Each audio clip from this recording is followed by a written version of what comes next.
Councilmember Clark, will you lead us in the Pledge of Allegiance? Sir. Ready? Salute. I pledge allegiance to the flag of the United States of America and to the republic for which it stands, one nation, under God, indivisible, with liberty and justice for all. Thank you very much. Roll call, please.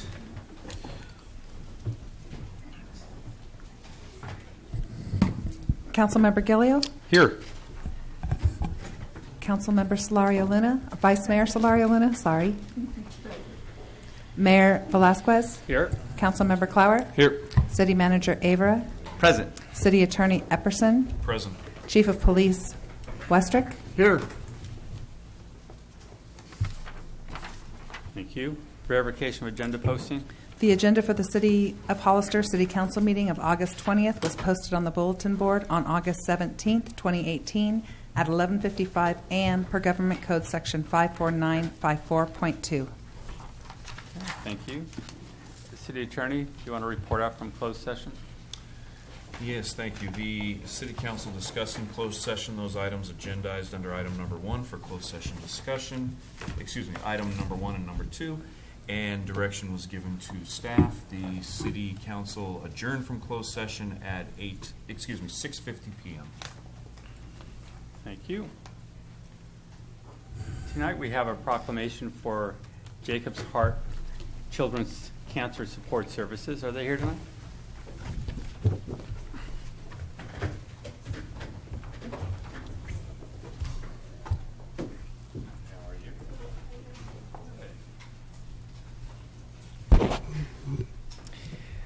Whereas the character of our community is revealed in how we treat our most vulnerable, and now therefore I, Ignacio Velasquez, Mayor of Hollister, do hereby declare September as Childhood Cancer Awareness Month in the City of Hollister, and do hereby honor Jacob's Heart Children's Cancer Support Services for 20 years of outstanding support to our community, and acknowledge the organization's contributions to Childhood Cancer Awareness Month, honoring children with cancer in our community. Thank you for being here. And this is for you.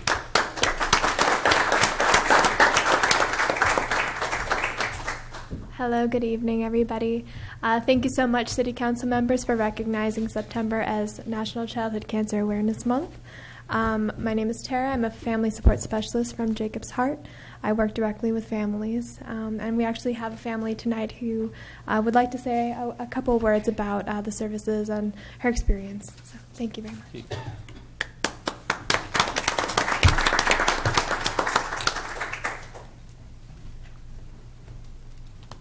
I don't talk too much, but I'll just say. Okay, so my son passed away 2016, August 31st. Since the beginning when they found the cancer, it was a penile tumor. Jacob's Heart really embraced us and helped us, I would say, spiritually, economically, anything, entertainment for my son. So I really appreciate their program, and it's really from the heart. Thank you. And just to close off, we'd like to openly invite all of you to attend our Kidrageous Carnival in Watsonville. It's going to be the 22nd from 11 to 5. All proceeds from all the activities go directly to our organization. So you're all invited to attend. Thank you so much. Thank you very much. Thank you. Okay, we're going to move to close the consent agenda. Are there any items council would like to pull? Do we have any from the public? Yes, Mr. Mayor. Item A6. A6? Okay. Is there a motion? Move to approve without A6. There's a motion. Is there a second? Second. Motion and second. All in favor? Aye. Aye. Motion carries. We'll move to item A6. Mr. Mayor, a family member of mine has a financial interest in the subject property, so I'm going to recuse myself from this item. Okay. Thank you very much.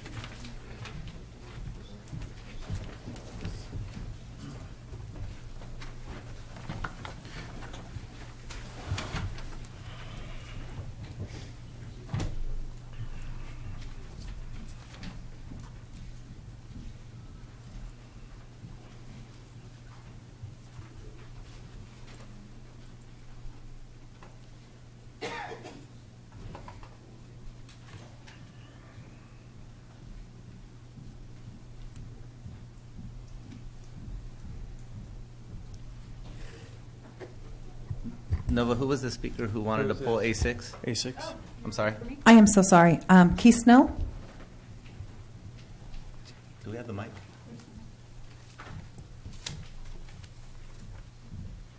Thank you.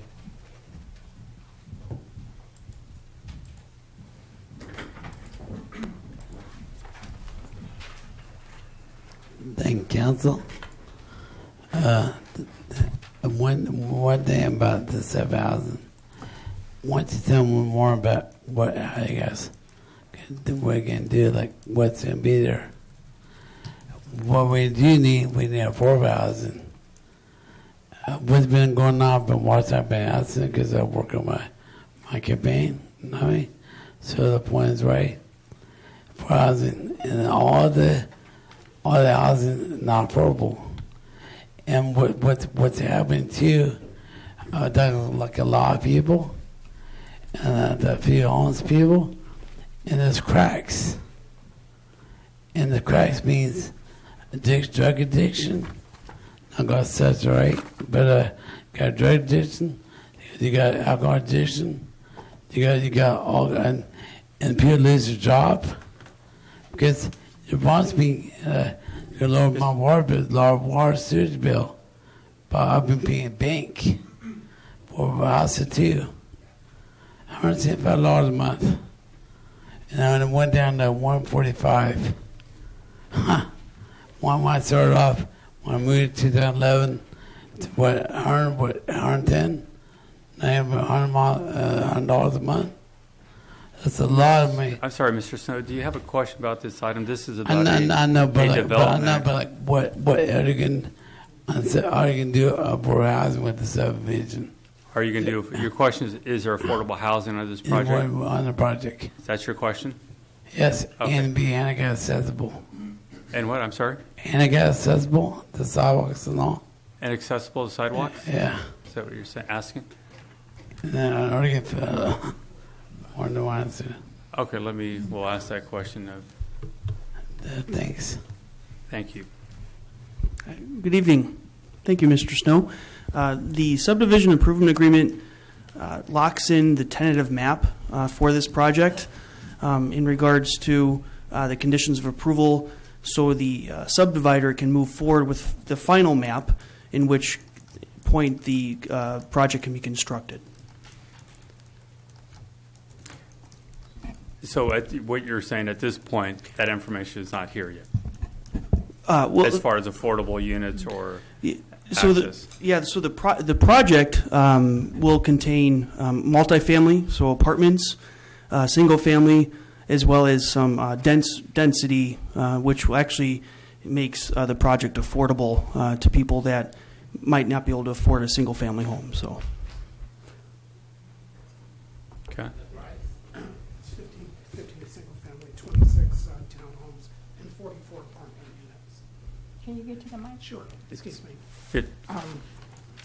Yeah, The project consists of 15 new single family, 26 townhomes, and 44 apartment units. Okay. Mr. Mayor? Yes. Just to be clear, what we're actually voting on tonight, the subdivision improvement agreement, is not the tentative map. Those items have already been approved long ago. This is an agreement between the city and the builder developer, ensuring that they actually complete what the subdivision is, and what we mean as a subdivision is the roads, the sewer, the water, the sidewalks, and we're requiring them to get a bond, so that if they don't complete those or something happens, that we have the money through the bond to complete that, so we don't have some messy dirt lot sitting for years and years and years. Is that fair to say? That's exactly correct. Okay, thank you. Yep, this gives the city the opportunity to allow the subdivider to move forward with building the project. Thank you. Okay. Councilor or Vice Mayor Luna. Here's Danny or Brian. I noticed the name on the development, and I'm just wondering, many years ago when a development was named, because it was in Spanish, the name was not correct. And years later, we all found out that it was not correct. But I'm just wondering, is that the name of the development? Los Pinars? That's what it is? That's the name that's been presented on the map, On the map and for development. review. That's correct. Okay, and that was just my question because I just wanted to clarify Yeah. to make sure. Thank you. Okay, is there any other questions? No, sir. No other from the audience? Okay. Is there a motion? Motion to approve? Oh, second? Motion and a second. All in favor? Aye. No. So this item does not pass. 2-1 vote. And 1 abstain.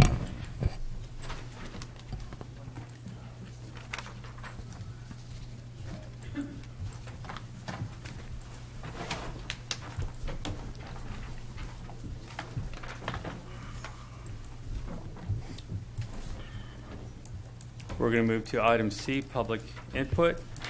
This is time for anyone in the audience to speak on any item not on the agenda and within the subject matter jurisdiction of the council.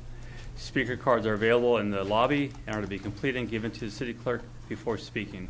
When the city clerk calls your name, please come to the podium, state your name and city for the record, and speak to the city council. Each speaker will be limited to 3 minutes with a maximum of 30 minutes per subject.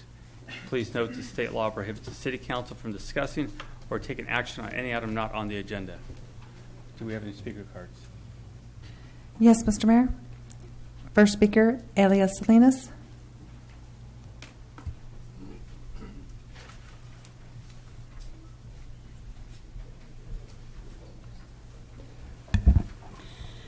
Good evening, Mayor and council members. My name is Elias Salinas. I'm just here to let everybody know here, if you haven't already purchased your tickets for the annual San Benito LULAC Women of the Year is going to be this weekend on Saturday. I'm actually hoarding some tickets that are still available. If you're not, if you haven't bought any, just to let you know that Bianca Beltran will be the MC.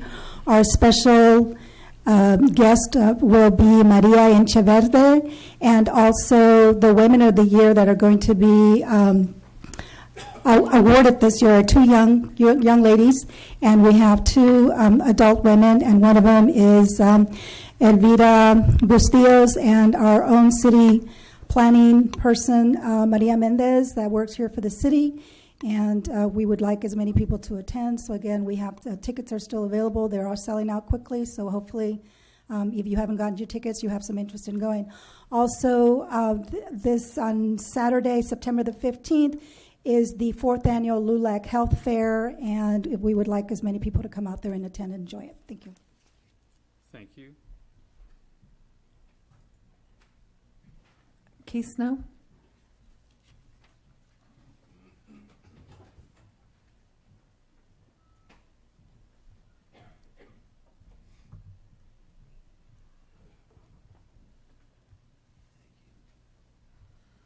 Council, Michaela, Mayor, I want especially make the Mayor.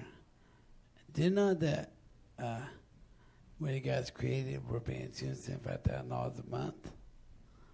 We're paying, how can we pay sons up? And we're right on less water treatment plant, we sell $3 million or more. I like to think Summit County Water District want to charge the whole city of water, pipes. Not, I don't know how you guys can, you Mickey, right, and Mayor, and city manager over there, and I talked to a lot of people, Jeff, that's not consultant, he was, but side point, how can we do, and city manager, this one, prove fact and truthful, right? How are we paying city taxpayer for all the countries and they're making money? Or the Orchard Park when they just started. That's one question. Trying to get done as soon as year. And then another one too. Let's go civil engineer. Retired civil engineer. And how all went. Our sidewalks are so poor, like the roads, and I do give you thankful because when I made the thing, so it looks horrible. one of the guys is doing pretty good now. The person says something. But for fact is, the sidewalks are horrible. We can't fix the sidewalks. They're not going to cost. I went out to see Clark today, and a couple of beer today. And then sock, once you write it to me what your contentions are, what do you do? Because for fact is, what it takes us, city qualifications, and then benchmarks to let things do like this. How can we be self-sufficient when you guys say things that we're going to do our own Spain that we ease to certificates? And I mentioned a while back, how long does it take to get things done? And let me ask one thing. I saw one here over the powers over there. That person didn't know where hard that is. Do we even own our artists? Do we own vests, work vests that represent our name? I mean, let's get real. Let's get that biz. Let's be self-sufficient. Let's take control of our city.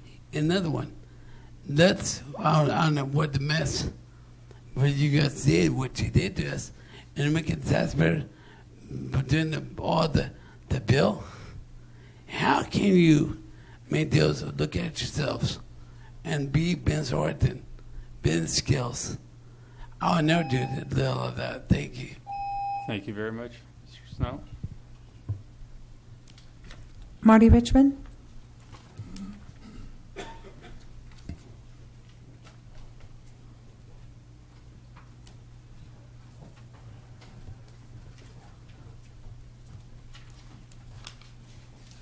Good evening, Mr. Mayor, members of the City Council. It pains me to rise today to oppose the Gavilan bond, which will be on the ballot, the $248 million Gavilan bond, which will be on the ballot in November for the people of San Benito County. Someone, when I wrote a comment saying I opposed it, someone accused me of being anti-education. I've been killing myself for 10 years to get them to build the education center they promised us that we funded. How could I be called anti-education? I offered to Gavilan, I said I would support that bond if they would guarantee that they would spend the money in this county, and they won't do it. Based on their history, I don't see how anybody can reasonably support it. You can't spend any money legally to oppose or to support any measure on the ballot. But what you can do is you can have an open hearing, and you can do a sense of the city, and you can send a letter to the constituency as the city as a whole. And you should. You should, because we need that education center. We gave them $27 million 14 years ago, and they gave us nothing. Everybody knows the story. This year, their offer is, if we will give them $51 million, actually $62 million, they will take $51 million of that and build us an education center. I'll take that deal. You give me $62 million, I'll take $51 million and build you an education center. The original deal was they were supposed to get the state to help fund it. Our money was supposed to be nothing but a down payment. Now their deal is, we'll build you an education center provided you pay for the whole thing. We've paid once. I'm against paying a second time, and I think as leadership, you need to stand up for the people of this county and say, we want post-secondary education. We don't want to be skimmed again. This is not reasonable. Now, they're running a low-level campaign here because they know that if they run a high-level campaign, they're going to stir up a lot of opposition. We can vote no. Every person in this county can vote no, and they could still win, and they're counting on it. They're counting on dragging us into this bond measure with the votes from Santa Clara County where our money wound up last time. Now, we've got to make Santa Clara County aware of the fact that they're being used as a stalking horse. The money not only went to Coyote Valley, but it went to 8 other institutions that are part of the Joint Powers Authority. Those 8 institutions did not put $1 in for the capital improvements that we paid for somewhere else. That makes no sense at all. Now, you've got to stand up. If you want our taxpayers to kick in on bonds like Measure G, you've got to stand up for our taxpayers when they get a raw deal. They're counting on you. So I hope you will take action, hope you will put it on the agenda, and I hope you will have an open meeting about it. Let those people who support it stand up and tell us why we should go through this again, and then make your decision. I'm confident you will vote no. Thank you very much. Thank you. There's no more comments. No more speakers? All right, we'll move to item D1, City Manager's Report. I have nothing to report at this time. Thank you. We're going to move to item E1.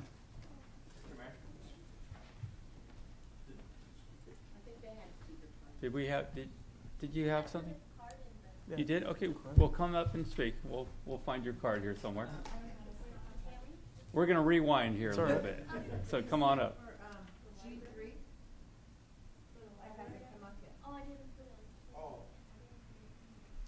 Were you wishing to speak on the library issue? Yes. Okay, that's going to be coming up. Is that okay? Okay. So we'll move fast forward again. Not a problem.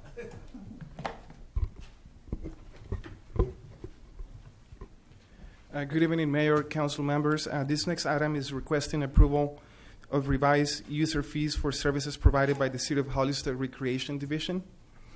The Recreations Division has prepared a user fee report. The report proposes revised fees that are currently in place. By law, user fees may not exceed the reasonable cost of the service for which they are collected. The report prepared by the Recreations Division analyzes different fees. The fees for each service are recommended to recover city costs and are not structured to generate any extra revenue. In summary, the fees for each service are based upon the hourly rate, which includes direct and indirect cost, and accounts for the number of hours staff will spend to process each fee. In this case, will be activities. With that, staff recommends that the City Council opens the public hearing, receive any testimonies for or against it, and approves the resolution revising user fees for services provided by the City of Hollister Recreations Division. Okay. Any questions from council? Vice Mayor Luna? Yeah, my only question is that how often do these associated services or fees need to be reviewed? Because apparently this hasn't been done since July of 2004. Correct. So the last time we had I think they call it an comprehensive analysis was back in 2004. Ever since then, we have increased those fees, but we never had a study to find out exactly how much was that fee supposed to come to be. In this case, they provided us with the report that shows the new fee, and essentially the resolution that is before you states that the fee will be adjusted annually based on the CPI, and then if for some reason we feel that that fee has to change, we will come before the council again with a new report. But in this case, it's showing that this is the fee that we should be collecting is compared to other municipalities that are surrounding the area, so that we could come up with the fee that essentially covers the cost for the staff. So does that mean that you would be bringing this back possibly in another year or two? If it's required, yes. It is required.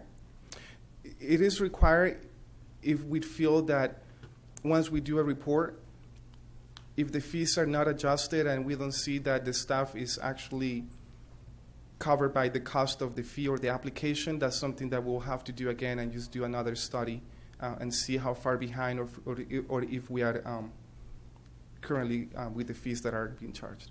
Yeah, my hope was that we don't let it go again. It's been 14 years. Correct. So we need to look at this more often. Yeah, so essentially it will increase annually based on the CPI, but it could also be increased if the council decides, and that's something that staff could also work with. Okay, thank you. Yeah, Ms. Councilmember Luna, just to be clear for everybody out there, understanding that the original, the Muna financial document was done in 2004, it doesn't necessarily mean that the city hasn't done their CPI increases on an annual basis since then. So I don't want there to be this perception that we haven't raised our fees, because clearly people who do business with us know that our fees go up on a regular basis, usually July 1 of each year. So. Yeah, and thank you for that clarification. But according to the report, and and transparency here, many people saw this report. Correct. So just so that they know that the city has been keeping up with it. But again, my personal opinion is that I wouldn't want to see it go another 14 years. If we can do this every so often, that would be great. Understood. Okay, is there any other questions from council? Okay, at this time we're going to open it to public comment. Do we have speakers? Marty Richmond.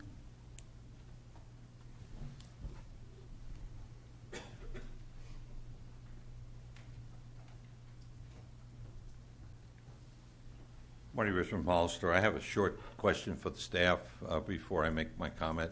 Is that does it go up in accordance with the CPI, or does it go up maximum in accordance with the CPI? Do you understand the question? The question? Yeah. Can I ask it or answer that like in a layman's term? Sure. Yes. So if the all consumers index ends up being 2.8%, we go to 2.8%. You don't. So it's not maximum 2.8%. No. You go to 2.8%. Yeah. Okay. That leads into my comment. Thank you. Christian just told me that there is a maximum of 4% annual increase, though. Okay. So there's a cap. There's a cap. Thank you. But the CPI, if it's less than 4%, we go to that number. We cap. This brings me to my comment. All the time when we're doing this, somebody says to me, well, that's the price of a cup of coffee a day. And they're right. The only problem is the total is now 4 million cups of coffee a day, okay, when you add up all the fees for everything. There's been a huge fee increase, and I understand it's a different agency. There's been a huge fee increase over at the county. I don't know if anybody's seen it yet. It's enormous. And we're getting fee increases. You obviously know what's going on concerning the green bins.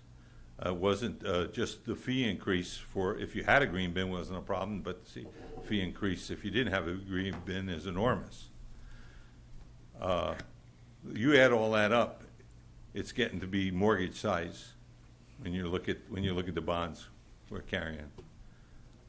This is not sustainable because there will be bad times ahead. Not because I think it's doom and gloom, but because good times never last forever, bad times don't last forever. I'm very concerned that essentially the public agencies are essentially looking at stuff and just passing, because it's good times, they're just passing everything on without looking about controlling costs. There's a difference whether you focus on controlling costs or you just focus on getting repaid for what you spent. And I think controlling costs has got to take at least as much effort as getting repaid for what you spent. And when you add it all up, this is getting to be a serious problem for many people in this community. Now, I'm on a fixed income, but I'm fortunate to have 2 fixed incomes, so it's not squeezing me. And I don't have any kids playing baseball or whatever. But a lot of people are being squeezed and they're really hurt. And I think we've got to focus on controlling costs so that we get fully paid back, but the number is smaller. Thank you for your time. Thank you very much. Do we have any other speakers? There are no more speakers, Mr. Mayor. Okay, at this time we're going to close public comment. Do we have any comments or questions from council? So overall, I'm looking at the fees, and there were several categories where there were no or very slight increases. So the number we've been raising it per year has almost kept up to what was recommended by this study. Correct. For this division, yes. So I think it's important. We don't want to ever overcharge residents. We just don't want to be in a situation where we're starting to cost more money than we can cover, because then we do lose programs. Correct. Okay. All right, is there a motion? Move to approve resolution number 2018-202. There's a motion, is there a Second. Motion and a second, all in favor? Aye. Aye, motion carries. 4-0 vote. We're going to move to item E2. Good evening, Mayor, Council members. Item E2 is a resolution approving new and revised user fees for services provided by the City of Hollister Fire Department. The City of Hollister Fire Department has prepared a user fee report. The report calculates the estimated cost and services and proposes new and revised fees. By law, user fees may not exceed the reasonable cost of the service for which they are collected.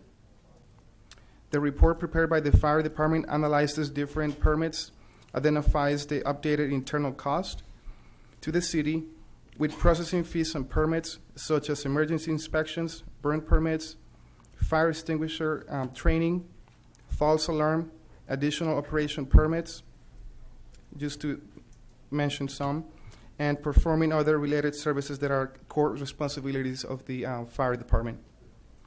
The fee for each permit type and service are recommended to recover the cost, and is not structured to generate additional revenue in excess of the cost of provided service. With this, staff recommends that the City Council opens the public hearing. Okay, is there any questions from council? This time I open it to public comment. Do we have any speakers? No, Mr. Mayor. Okay, at this point we'll close public comment. Is there a motion from council? Motion to approve. Resolution 2018-203. There's a motion. Is there a second? There's a motion and a second. All in favor? Aye. Aye. Aye. Motion carries. 4-0. We're going to move to item E3. Good evening again, Mayor, Council members. This next item is approving new and revised user fees for services provided by the City of Hollister Police Department. The City of Hollister Police Department has prepared a user fee report. The report calculates the estimated cost and services and processes and proposed new and revised fees. By law, user fees may not exceed the reasonable cost of the service for which they are collected. The report prepared by the Police Department analyzes different permits and identifies the updated internal cost. Some of the permits are police reports, vehicle release, record check, fingerprinting, ticket sign-off, traffic collision.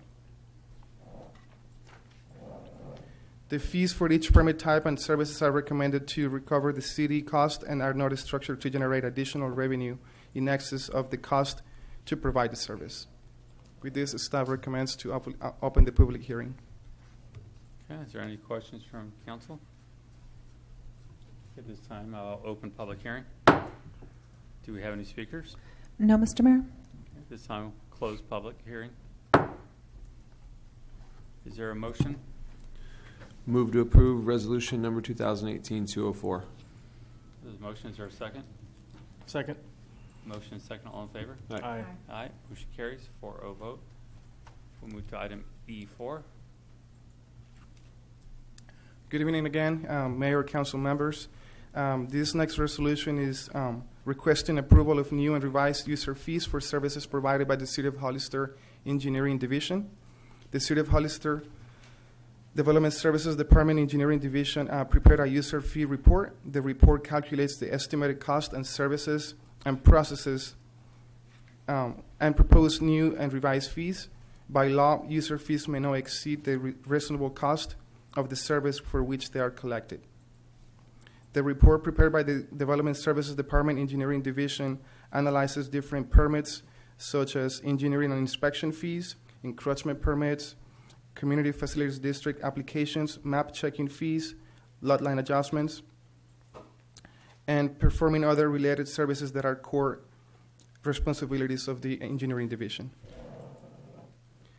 The fee for each permit type and service are recommended to recover the city cost and are not structured to generate any additional revenue. With that, staff recommends to open the public hearing. Okay, is there any question from council? Councilmember Clower? Under the map checking fees portion, it has CFD number 2 and number 4 listed. Do we not have CFD number 5 because that's a new fee? So essentially, CFD 5 will be the same cost as CFD 2. So once the CFD 5 is adopted, we will make the change. Okay. But there is not going to be an increase on the application fee. Okay, thank you. Okay. Any other questions? This time we'll open it to public comment. Marty Richmond? Good evening again, Marty Richmond. I skipped a few so I wouldn't come up here just to annoy you. Okay, I waited to the last one just to prove my point, which is that we could go on all day.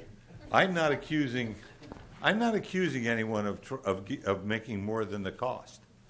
Okay, I'm not accusing anybody of pocketing any money. I'm not accusing anybody of padding the bill. My question is basic: are we spending enough time and enough money and enough staff time and enough council time looking at these processes to see if we can reduce the cost? Now, in the normal way it works in a free market society, you have competition. So the guy down the street looks at his operation and says, I can do it 20% cheaper. And that's where everybody runs. We know how it works. But you've got a monopoly, and we know why, and it needs to be a monopoly. We don't want anybody trying to have their own police department or fire department. But because you have a monopoly, I think you have a special obligation to look at how you're going to pull the cost down. You can't just keep passing it on. There has to be look at it. Where do we make an investment to reduce the cost to our consumers, our customers, the people who fund you? They've been very generous. They gave the city 1% sales tax for, I think it was 20 years. Is that the right time? Okay, that's very generous. And I think we owe them something in return. I don't know. You might look at it and it comes out zero. You may say, hey, we're doing the best we can. But we need to be looking at it. And the question is, do we have a group made up who does this on a regular basis to look at these processes and say, you know, we can do this less expensively somehow? Whether it's new software, the technology is amazing labor-saving devices. Maybe it's certain items that we're doing work on that we shouldn't be doing, that should be done by private enterprise, because it's not in competition really with the city or the city employees. It's just something we can't do. That's very important that we do this on a systematic basis, not just, oh, let's do it this week and not next week. Because these raises in the cost come in a systematic basis, because every year we say, okay, what's our cost? That's it, we pass it on. Since there's no competition, we rely on the good offices of the council and the supervisors and the city manager to do that, and I hope we put in a program to do so. Thank you for your time. Thank you very much. There are no more speakers, Mr. Mayor. Okay. This time we're going to close public comment. Councilmember Clower. What would an example of a change of address or new address be? So essentially, when we have a development that comes in and we have to provide addresses for them, we spend time creating the addresses. We have to send it out to different departments, police, fire. They have to spend time also reviewing the addresses. So it's like a back and forth between the city and the developer until we come up with addresses, the post office, emergency services. And then essentially after that, that's when we send the notices that make the addresses official. Okay, so that's more often than not, that's a new address as opposed to a change of address? Correct. Okay, thank you. Vice Mayor Luna. Yeah, I want to thank you for the report and also the comparison fees of our neighbors. When you look north to Gilroy and Morgan Hill, Santa Clara County, still Hollister is lower. Correct. And so I like the fact that I can be looking at this and knowing that you're studying it and giving us some good numbers. So thank you for that. You're welcome. Okay, any other questions or comments? Is there a motion? Motion to approve Resolution 2018-205. There's a motion. Is there a second? Second. Motion and second. All in favor? Aye. Aye. Aye. Motion carries 4-0. We'll move to item E5. Good evening, Mayor and Council members. This next item is an ordinance of the City of Hollister to levy a special tax for the property tax year 2018-2019 and following years within and relating to the Community Facilities District 5 for police and fire services in and around the Borelli property. On June 18, 2018, the City Council of the City of Hollister adopted Resolution 2018-172, which is the resolution of intention to finance ongoing police and fire services within the CFD and setting a public hearing for August 6, 2018. On August 6, 2018, the City Council of the City of Hollister approved the resolution of formation and called for special elections within the Community Facilities District 5. The staff recommends to read by title only, waive full reading, and introduce Ordinance 1170, levying a special tax for the property tax year 2018-2019 and following years, and relating to the Community Facilities District 5 for ongoing police and fire services. All right. Is there any questions from council? We're still under public hearing, correct? All right. This time we're going to open up for public hearing, public comment. Do we have any speakers? We have no speakers, Mr. Mayor. This time we'll close the public hearing. Is there a motion from council? So moved. There's a motion. Is there a second? Second. Motion is second. All in favor? Aye. Aye. Motion carries. 4-0 vote. We move to item E6. Once again, good evening, Mayor and Council members. This next item is a resolution determining the results of the special elections held on August 6, 2018 within Community Facilities District 5. On June 18, 2018, the City Council of the City of Hollister adopted Resolution 2018-172, which is the resolution of intention. Following that, on August 6, 2018, the City Council of the City of Hollister approved resolution of formation and called for the special elections within the Community Facilities District 5. Approval of this item will complete the steps undertaken to establish the Community Facilities District. The total number of votes are as follows. Total votes 26, votes for 26, votes against 0. Okay. Councilmember Clark. Is this specifically for the Borelli subdivision? Correct. So we're required to have a specific project in order to create the boundary of the CFD. Once it's created, then we could bring another resolution, which was already adopted back in June 18, 2018, which allows for other projects surrounding the Borelli property. In this case, would be the city limits. So any type of project that comes in that is within the city limits will be able to annex into the CFD. And so a vote is a specific homeowner, or how? What denotes the vote? So in this case, for that property is the property owners within that subdivision, and then after that, the other properties will have to sign a petition and a waiver to annex into the CFD. Okay. Thank you. Okay. Any other questions, council?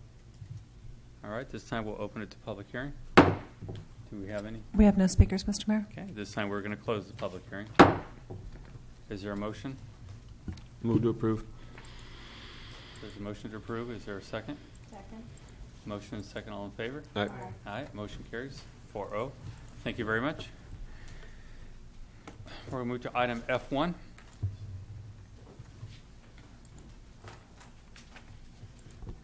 Good evening, Mr. Mayor, City Council. This item presents the City of Hollister's water distribution system plan, master plan, to the City Council for adoption consideration. On August 21st, 2017, the City Council authorized the Wallace Group to prepare the master plan. The master plan is now complete. To offer just a little bit of background, the City of Hollister supplies water service and fire suppression to its customers, which is roughly half the city. The rest of the city is provided water service from Sunny Slope County Water District. As new development projects are constructed, it is the city's goal to construct water improvements to meet the current and ultimate needs for the city. To facilitate this goal and to adequately plan for the capital resources needed, the city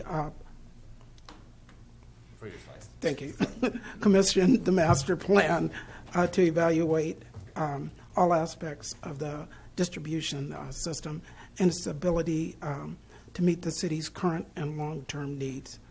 To provide the council with more detailed discussion and opportunity to ask questions for clarification related to the master plan, Ms. Carrie Wagner of the Wallace Group will be providing a presentation to the City Council on this matter.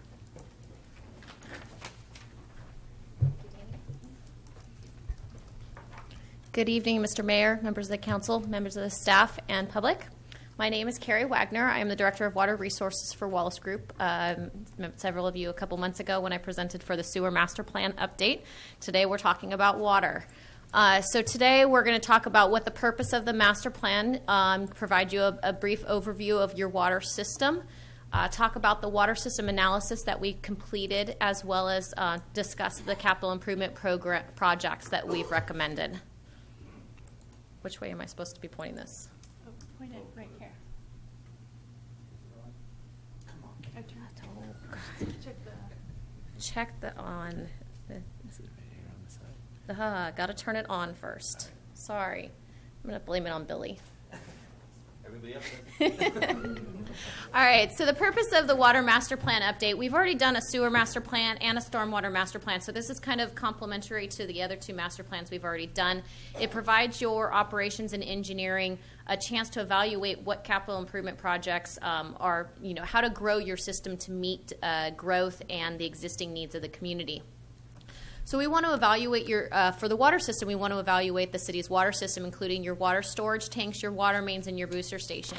Just want to point out that we did not evaluate the water supply, its adequacy to meet system demands, as that has been done by San Benito County Water District and through the HDR report. So we've just this report is a complementary to that one, and we worked side by side with HDR on this master plan. Also, the purpose is to identify any deficiencies that may exist for serving your existing customers as well as the future customers. And then we want to develop a capital improvement program to address those deficiencies. So a little bit of background on your water system. The city operates within 3 distribution zones: the city's middle zone, the city's low zone, as well as the Cienega zone. Sunny Slope County Water District serves the other half of the city, which they serve the middle zone and the high zone, including Ridgemark. You operate 3 tanks, 2 tanks at the Park Hill site, and one tank that serves the Cienega system. You have 1 booster station that provides flow from the city's low zone to the city's middle zone, as well as Sunny Slope. It's one of your interconnects with Sunny Slope. There are also 5 pressure-reducing valves between Sunny Slope and the city of Hollister. Those brings water back from Sunny Slope back into the city's low zone. There's also 90 miles of water main that the city operates and maintains between 4 inches and 18 inches in diameter. This includes 15 miles of water main that serves only the Cienega system. Just to break that down a little bit more, is that there's 18% of your water system is cast iron, and then the remaining 82% is comprised of PVC. You learn that cast iron pipe in a water system is very difficult to operate with, as it reduces a lot of fire flow capacity within your system. So this is just a brief overview of the split between Sunny Slope and the city of Hollister's water system, what you serve. It's pretty much split almost 50-50. In blue is what the city serves. In, I guess that's yellow, kind of, is what Sunny Slope serves. This is now a breakdown of your water zones. Green is the city's low zone. The orangish color is the city's middle zone, sorry. And then the other two zones are Sunny Slopes High and Ridgemark zone. There's a small little segment down at the very bottom. I don't know, does this have a pointer? No, okay. That's a little shade of purple. That's the Cienega water system that the city does provide water supply to. Although this is very challenging for you guys to see probably, but this is your water system shown the pipe diameters. So you mainly see cyan, which is 8-inch. You'll see the yellow, which is 12-inch. And then red is often, I believe that's 4 and 6-inch that serves, that's the red. Those are the primary ones.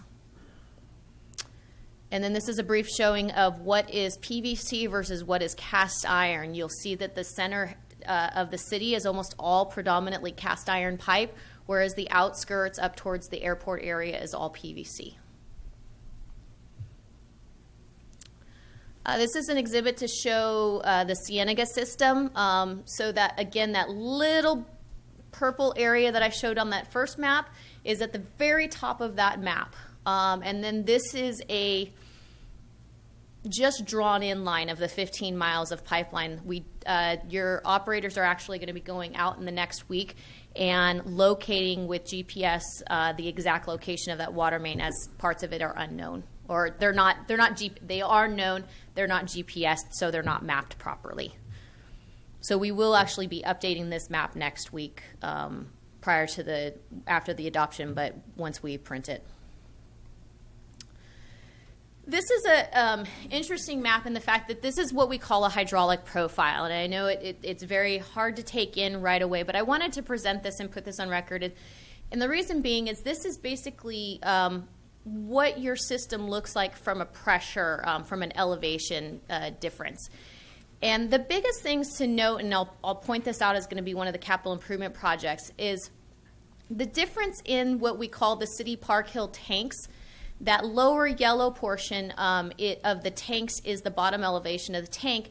You can see that it's just barely above the top elevation of that red box, which signifies the elevations within the city's low zone. And one of the first capital improvement projects that I noted was that there is not enough pressure at the top of the hill to serve the homes that are on Park Hill. And this is what is represented in there, is there's not enough elevation difference between the tanks and the city's system in order to serve them properly. And thus it's going to result in the capital improvement project I'll be recommending. So this is, I'll be bringing this one back up in a little bit, so just kind of keep this in your memory. So the city's water system population, right now we serve just under 23,000 people. This is not the whole city's whole system, so it's not your whole city's population. In the future, the city will be serving approximately 42,000 people. So there's quite a bit of development still remaining. There's a lot of development potentially out in the airport area, infill within the city. So we've got to be looking at that when you're looking to expand your system, and how do you evaluate your storage. This is a map showing where the development potential is, the largest development being potentially in the Buena Vista area. That's not an approved project, but it's still something that we should be looking at in terms of being able to serve them in the future with the water storage and water utilities. Oops, sorry. Water demand. Right now, we averaged your water demand over the last 3 years, 2015 through 2017. Average day demand is about 1,750 gallons per minute. We broke that down into your residential, your commercial, your hospital flows. And so right now, you're averaging about 76 gallons per capita per day. Not too bad. This number has come down over the last few years because of water conservation. We saw that in the sewer master plan update as well. We completed a water storage analysis. We wanted to make sure that you had available storage to meet emergency, operational, and fire flow. Those are the 3 requirements that we recommend all agencies maintain within their storage supplies. Fire flow is that's normal. That's something that you want to keep in your water, in your tanks. You want to make sure that you have enough storage to meet any water demand put by the fire department. So we looked at your highest fire flow requirements, right? We've estimated at 4,000 gallons per minute for 4 hours. We also want to make sure that you have operational storage in there, your day-to-day use for operations, to make sure that the city can serve its public and not have to rely on the well supply on a constant daily basis. And also emergency. That is 50 gallons per day per capita per person for 3 days. That's what we want to have in the storage. So when we run that analysis, you have about 540,000 gallons of surplus storage between the two Park Hill tanks. There is a deficit with that future population of 2.9 million gallons that we've identified as a deficit. In the Cienega system, existing and future, because there's not really a change there, it's got a 240,000 gallon surplus, so we're fine in that system. With that deficit for the 2.9 million gallons, HDR in their wide county master plan, they've been looking for water supply, water storage, and so forth. I encourage the city to continue working and looking at a whole city supply or storage evaluation before jumping to any conclusions of needing to build any storage tanks. That is, so the county is looking to the north to find potential future storage locations, additional water treatment. There's lots of things going on, and so I have not made any future storage recommendations as part of a capital improvement project because of that reason. So let's get into the water system itself. Current health and safety standard requirements is that you maintain 40 psi pressure at all service lines under average day and peak hour demands. They also require that 20 psi minimum plus fire flow under maximum day conditions are placed. So you can see the fire flow requirements, table 8.1 in the master plan it's shown here, shows the fire flow requirements at the various zonings throughout the city. The most critical ones being your big box commercial, 4,000, industrial, 4,000, hotels, 4,000. That's a pretty good load on your water system to handle 4,000 GPM. So that is going to identify some capital improvement projects that will be proposed. So the results, as I mentioned, the Park Hill, and I'm assuming you guys know where Park Hill is at the only one hill that the city has, where the two tanks are located. You do have probably about 15 homes up there that do not meet that 40 psi requirement. In addition, they do not meet the 1,500 GPM fire flow. They only can get about 750 GPM fire flow at this point. So they're about half of what they're supposed to have. The airport industrial area is also insufficient with fire flow. Right now you have a single 16-inch water main serving the entire industrial area out in the airport area. There's a couple of problems with that. One, it cannot provide the fire flow, the 4,000 GPM fire flow that's required out there. And two, if that water main breaks, the city, the whole entire north end of the city is out of water until the water main is fixed. So those are two issues with that airport industrial area. There's a southern portion of the city that is just under 40 psi under peak hour conditions. It's not a huge problem, but there's actually a very simple fix that we've come up with. And then there's a lot of areas throughout the city's kind of main system right in the center of downtown that has insufficient fire flow. Again, they're not drastic fire flow. We're talking their requirements are 1,500, maybe 2,000 GPM, and they're getting 1,250, 1,000 to 1,250. And all of these are due to the cast iron pipe. So we've developed 3 priority projects, or 3 priority system. First priority projects, we identified 6 projects. There's a total of $5.3 million within those 6 projects. These are all projects that have significant health and safety concerns, and we've recommended that they be completed in the next 5 years. The Park Hill Tank Project, or the Park Hill Project, is the very first priority project. The airport area is, I think, the second or third. The one that's, it's a zone boundary change, is actually up there as well, and that is a very minor modification. We're just, that middle zone that I said the city has, we want to expand that middle zone to include this lower pressure area. It's pretty minor of a modification to your system. The second priority projects, we've identified 7, and it's a total of $4.4 million. These projects are not as critical as first priority projects. They're slightly substandard pressures or slightly substandard fire flows. Excuse me. And they should be completed within the next 10 years. The last are the third priority projects. There's 11 projects in here at $28.6 million. And don't be alarmed, it's a big number, and the reason being is that there's $18.2 million of it to what we've said is replace all cast iron pipe with PVC.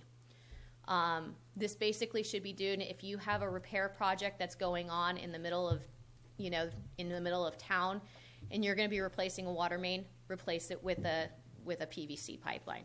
It will, in the long term, save on operations and maintenance.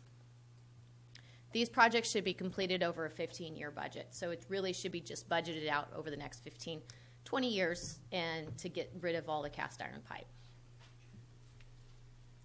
We also identified a few operation and maintenance projects. These are things that your staff should have in their operation and maintenance budget. These should be supporting. It helps with long-term operations and maintenance of the system and keeping the system working well. First is water meter calibration. It's recommended that you calibrate water meters every 5 to 10 years. If you aren't calibrating water meters on the residential properties, it means you're probably losing money. Because what happens is these water meters fall out of calibration, and oftentimes they fall out of calibration on the slow side. So they're not recording as much water as what they are actually using. And so the city ultimately is producing water that you're not gaining revenue on. So it is a program that ultimately pays for itself because you're able to maintain you're gaining fees for the water that you're calibrating or the meters that you're calibrating. The Park Hill tanks. You've heard a bit about the Park Hill tanks. We're about to recoat both the exterior of both tanks. One of the tanks does not have an adequate mixing system within the that meets the current safe or health standards by the Health Department. That should be updated in the next 5 years, as well as a dive inspection and interior coating should be completed within both tanks.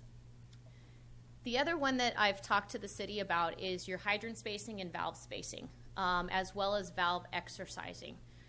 These are something that should be completed by operations. You want to make sure that the valves are operating properly and that they're adequately spaced throughout the city. So if in a fire or an emergency, a break or something, that the operators go out there, they know that the valves are going to function properly, that they are going to be able to close pipelines down and not have to keep going out further and further to get a quarantine on the where the break is. And they can reduce the number of homes or businesses that are impacted by a water main break.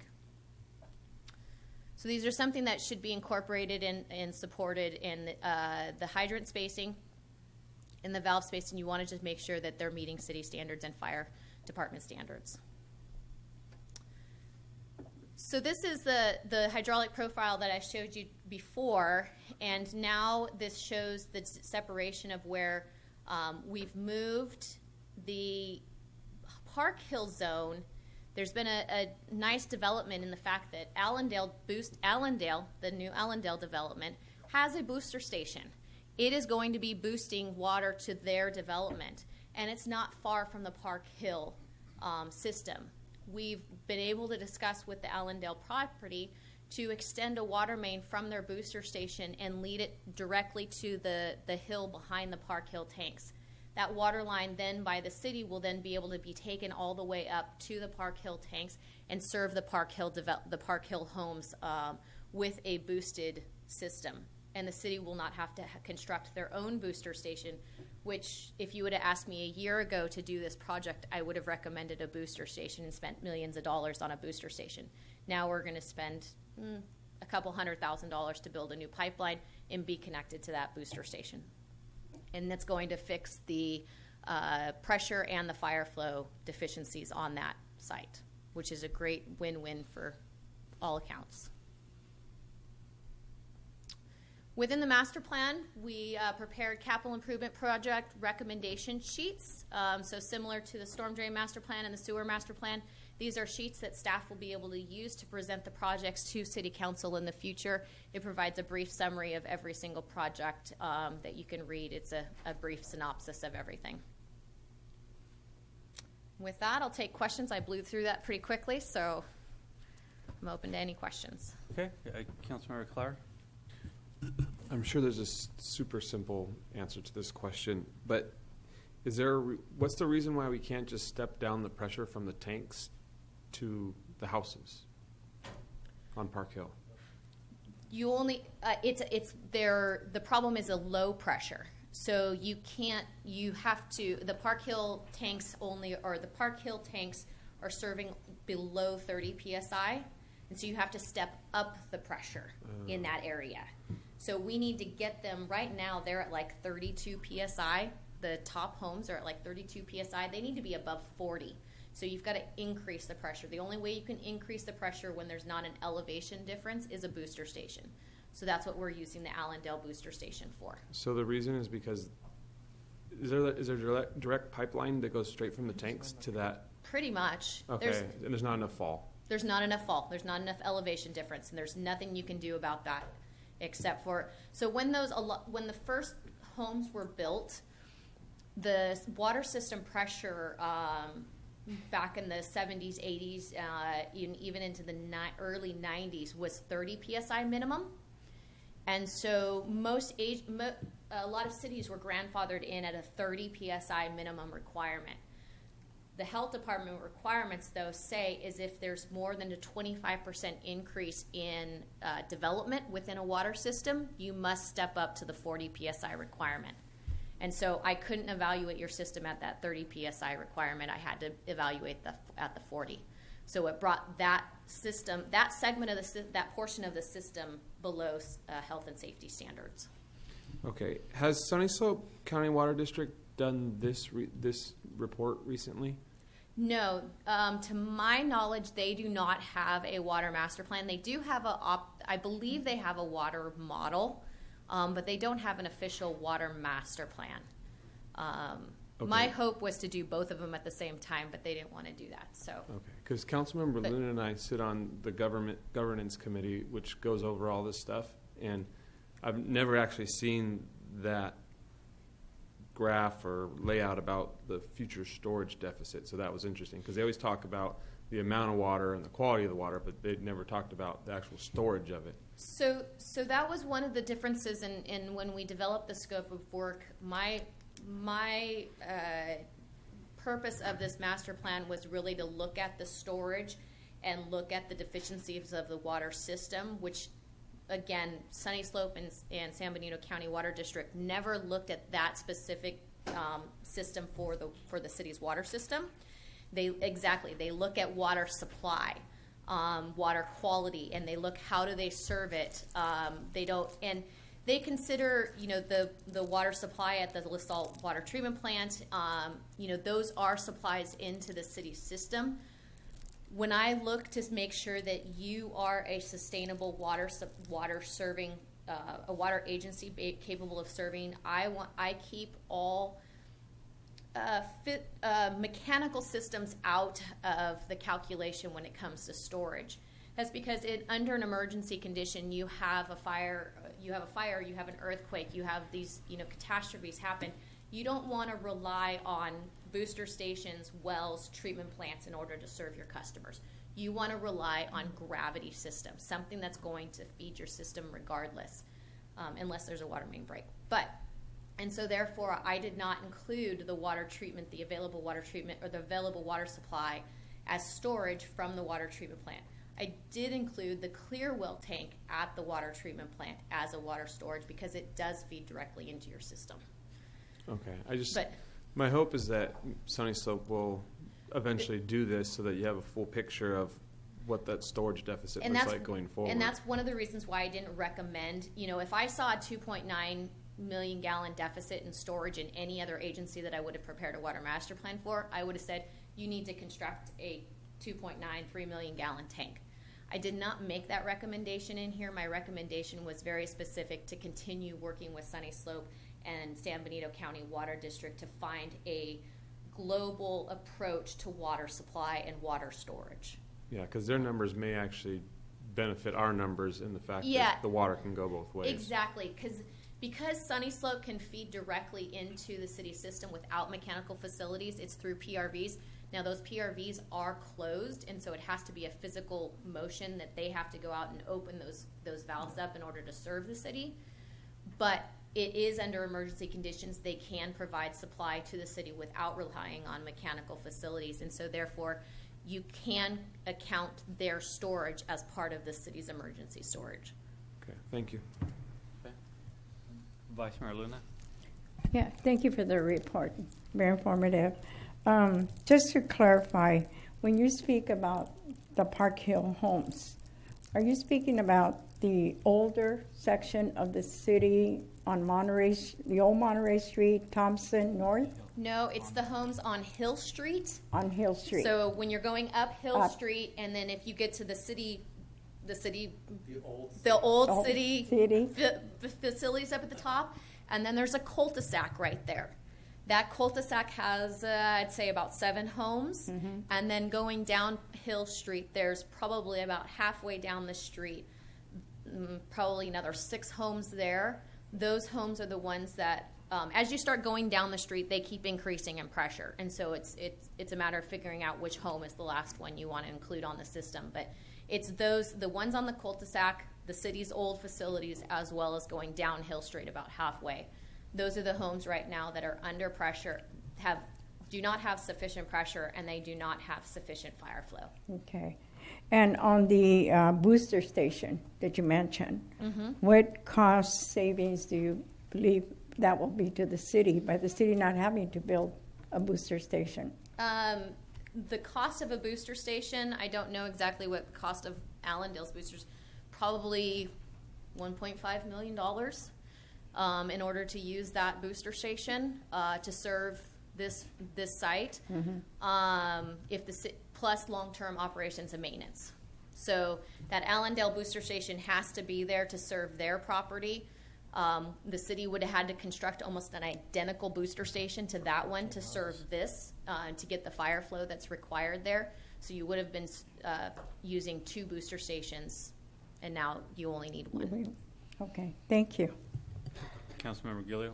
I believe this question was asked and answered by Councilmember Clower, but I just want to clarify to be certain. So the West Hills water treatment plant that recently came online, operated by Sunny Slope County Water, was that new big storage tank up there that they have included in this, in Correct. This system? That Okay. clear well is included. Thank you. I believe I have that. Yeah, I was pretty certain you did. I just wanted to make certain of that because I think our joint operation with them is critical to, and I think Carson, I don't know how, if we have any influence over that district, but we need to get a full picture of our water storage. It's pretty important. And then the other side of it is for the city manager, we recently had a recoding of the Park Hill tanks, RFP, RFQ that was pulled back. And are we proceeding with that so we can get that done? Yeah, the council accepted the second award, and I don't think that hasn't started yet, right? No, we're going to go to pre-construction, I believe September 4th. Yes. Great. So we're within months away from getting that. Great, because she was recommending 5 years, so we're going to have that done within a year, I would say. Yeah. Correct. And so that recommendation, I did account for the exterior I'm considering that being completed. And, inspections of the exterior should happen every 5 to 10 years. So there should be another inspection. And then I would suspect in 10 years, you're probably going to do another exterior coating. Within 5 years, you should be looking at the interior. So you have to do a dive inspection. And when you do that dive inspection as part of any interior coating project, you should also be including a reconfiguration of the inlet structure inside the tank for one of the tanks, not both of them. One of them already meets current standards. The other one does not. Great. That's the mixing. That's the mixing system inside. Thank you.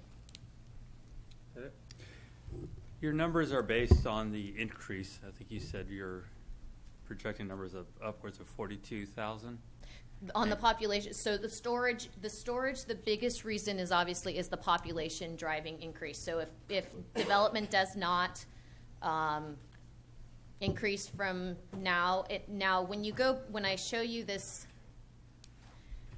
figure right here, you'll see. The existing population is based on any development that was in construction as of the start of at the end of 2016.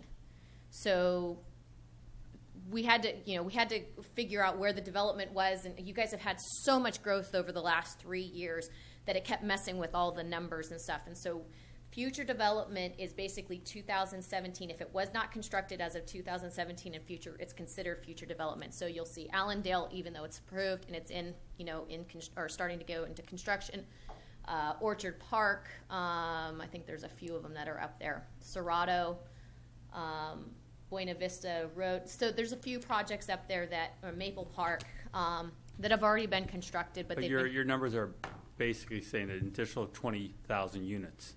Additional 20,000 people. People. People. Okay, so. Not units. And that's to 2040, is that correct? Excuse me? Is that up to 2040? Is that using the AMBAG projections or what? That is using full build out. That's using within the sphere of influence what we've got is full build out for this. And again, it's only the portion of the city that's being served by the city. It does not include the area served by Sunny Slope. As was mentioned earlier by the other council members, obviously to get the correct picture, we need Sunny Slope involved in this. Correct. Otherwise, we're really not getting accurate detail of what we need to do as an entire community without that information. I completely agree. And there is, so one of the projects, the highest priority projects is going, and probably one of the more expensive projects is a secondary pipeline to serve the airport area. And that did bring up quite a bit of concern on many people's account because water quality is already an issue out in the airport area. The airport area struggles with a couple of issues. It's low average day demand. It's fairly low average day demand coupled with high industrial fire flow requirements. And so the problem is now you don't have adequate water line to serve this area, and you only have one, and it's very challenging to loop this area in order to get the water to mix and flow properly. So we do recommend another water main to serve the airport area, another 16-inch water main, and that's one of the higher expensive projects that we've proposed.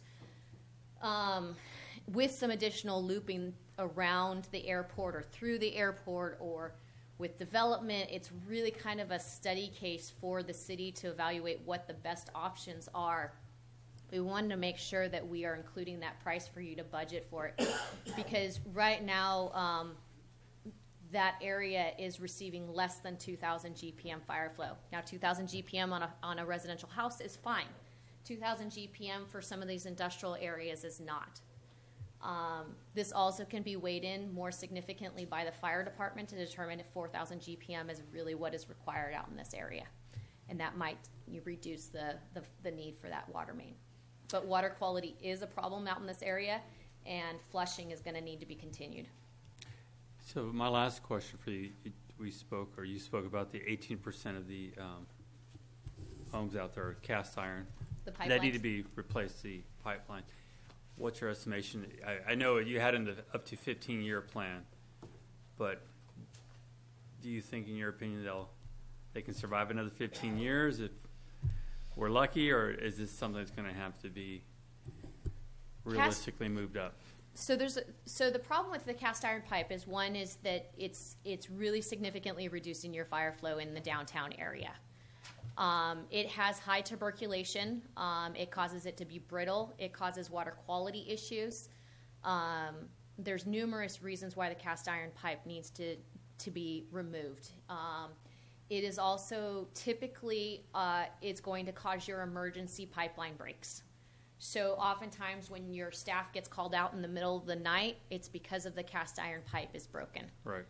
That doesn't happen as much with the PVC pipe. So you are reducing long-term operations and maintenance by putting yourself on an annual replacement program with the cast iron pipe. How long it's going to last?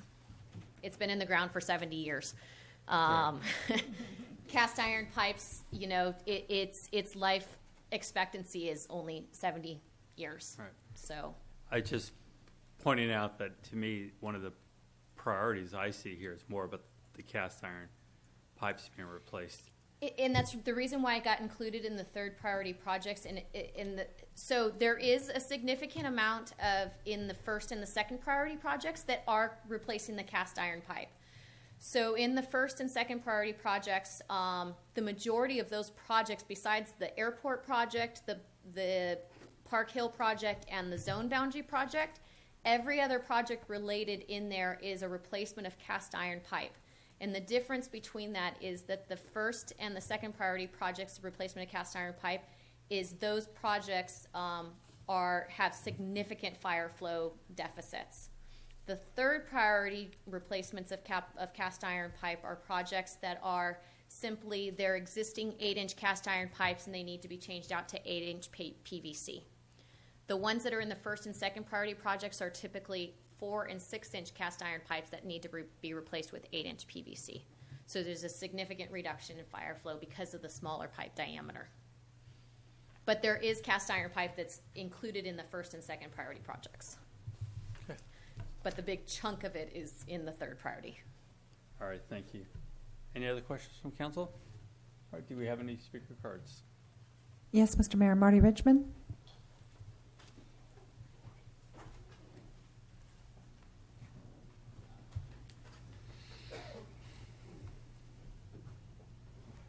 Marty Richmond from Hollister. I remember when we got a similar report on the sewer lines. I hope you all remember that. And I came up here and I complimented the young lady who gave it and the Wallace Group for how well understood, how it was easy to understand a very complicated issue.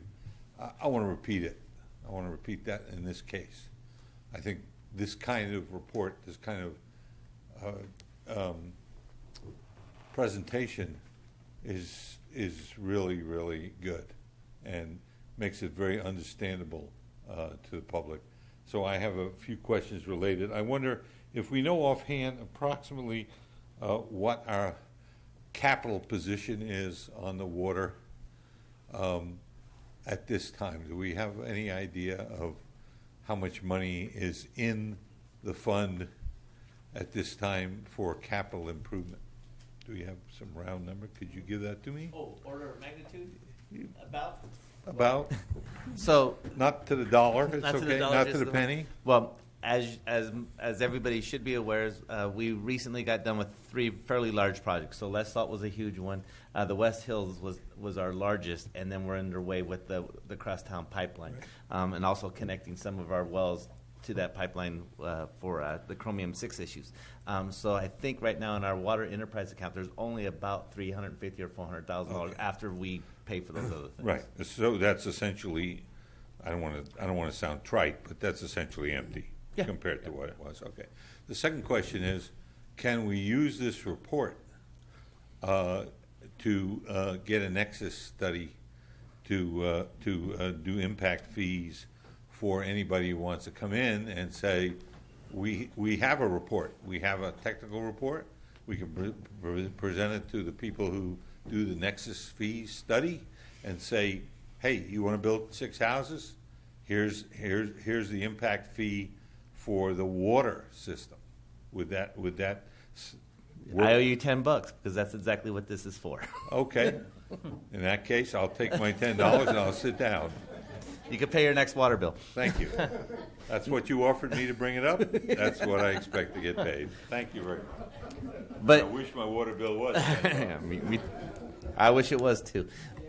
And not necessarily to take Marty's time, or it's over now. Anyway, Yeah, so what we use usually with all of our master plans is we usually forward that to another organization that will go ahead and start calculating what impact fees are based on development, et cetera. I want to make sure that everybody is really clear, though, that this is distribution side only, not necessarily supply side. So it does handle just that component of it. So that when we adjust our impact fees, this report will be used for the distribution side, and then we'll use another report for the supply side. Councilmember Clara? Do we or are we able to use this for fair share costs of new developments? Because I know, like on some of the traffic stuff, like if an intersection, a light's going to go in or something, there'll be a fair share cost on top of the regular traffic impact fee. Is that something that we do right now or that we could do? Maybe I'm not clearly understanding the question. So, like, if you're a developer and you're putting in a section of pipe that you oversize a section as part of this and do what? So when I think it was Roberts Ranch, it mentioned a couple different intersections where they had specific amounts that were going to those, like Hillcrest and Fairview. For traffic mitigation type of things? Yes. Okay. On top of the regular impact fee. If there's a situation where that would come into play, then we certainly could do that as part of a mitigation fee or a CEQA document. That would be a condition of approval. You can do that. But mostly this is going to probably just be to establish a true impact fee for distribution. Okay, because there's a property for sale on the back side of Park Hill that could eventually have houses that are in the same type of situation as the ones that we currently have on Park Hill. Mm-hmm. So it would make sense for whoever develops there to contribute a fair share amount of whatever the total number would be. Okay. Yeah. So I don't know if we have to have like a list in engineering that says look out for these things. Yeah, we may have to do that. Okay. Okay. Any other questions? Comments? Comment for city staff. I'm sure you're already on this and going to do this, Mr. Rivera, but I'd like to see this plan be active and not just sit on a shelf somewhere collecting dust. So we did it, and then we're going to use it for impact fees. Let's use it, start budgeting now, and start thinking of the future now so we don't run into plans. You guys are really good at that. I just want to make that point here because I think we all expect that. And whoever is going to be on the new council, I want them to understand what the challenges are for the future and not be aware of this report. I just don't want it to collect dust. And for the Wallace Group, I want to say thank you very much again for a very complete report. I really appreciate that. And my final comment is I hope we can really get Sunny Slope County Water District on board to do a similar study so we have a complete picture of all our water storage. Thank you. Just to add to that, I believe it's critical that they do their study to allow us to plan. I don't think we should just allow them to, we're treating water here. We're not going to worry about the other part. We need that answer from them to be partners. It's going to be a very important part of what we're trying to do. But thank you. My pleasure. All right. Let's do one more and then we'll take a break. Let's do F2. Do we need to move to approve resolution? Otherwise, it'll just sit on a shelf. It's going to sit on this.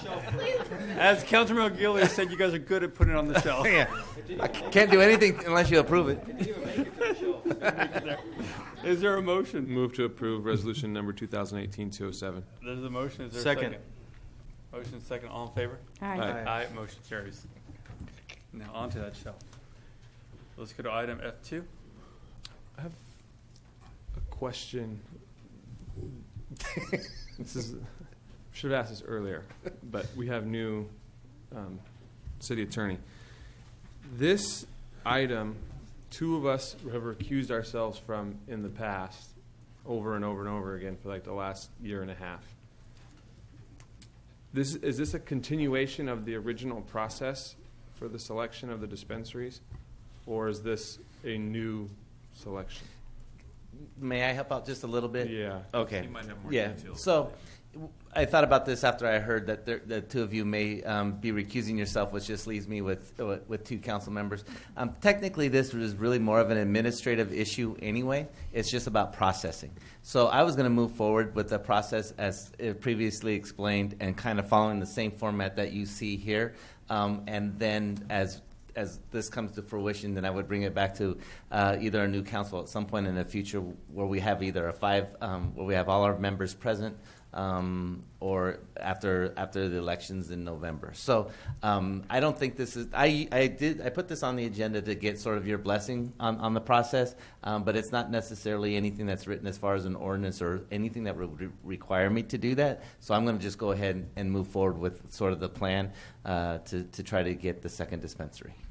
If that makes sense. So we can table this forever as far as I'm concerned. And you want to table it forever? Yeah, that's fine, because I think it would be disingenuous for Councilman Gilio and Carson to sort of abstain from everything up until this point and then participate. I'd rather if it all just feels comfortable with them abstaining now, we just move forward with it as I would do as an administrative process, and then have you folks ratify that second dispensary in the future when it comes to you. Okay. In that case, I'll recuse myself from this item, as I had a conflict of interest with one of the application sites about 2 years ago. I think you're pulling it, right? Yeah, and we don't have to do anything. We're going to pull it. He's just pulling the item. But it's on the agenda, so we're going to need a motion to. I would make a motion to table it forever. I recuse it. I'm going to recuse as well, so I'll step out. So then we can't even do a motion, and so now everybody can just sit back down. Table Mayor, it. I think under those circumstances, we can just consider it tabled and move on. Right, Okay. exactly. No action on it. We will that item. consider it. No action. Okay, why don't we take a 5-minute break, and then we'll come back.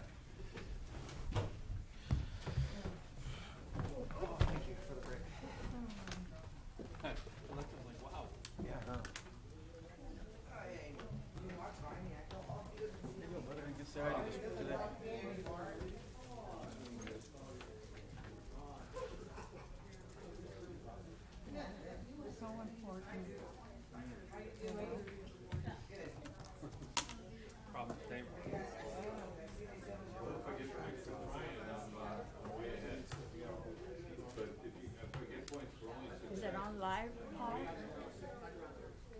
Is it on live? Is that live?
I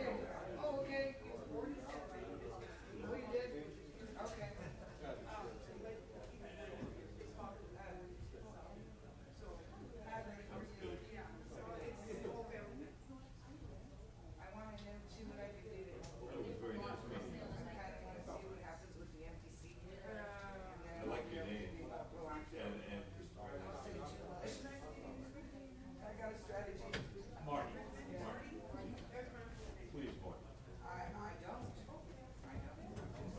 I'm just interested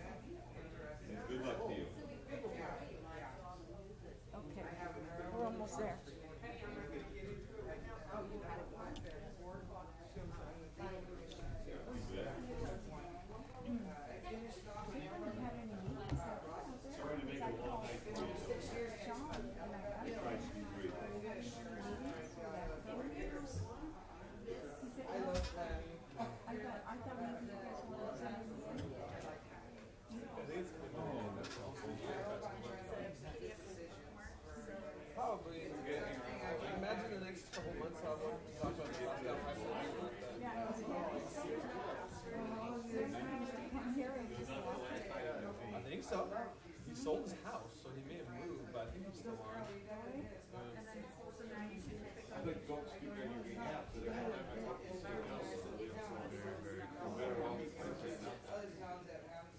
That's actually goes, so how that's perfect.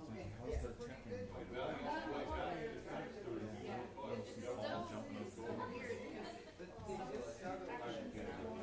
Chief. Chief.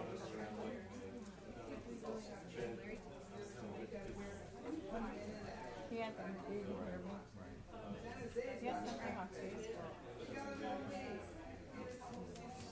I was going to guess you probably.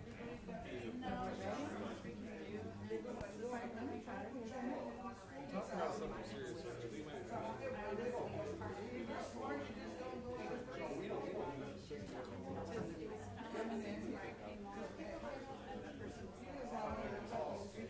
5 minutes are up. 5 minutes are up.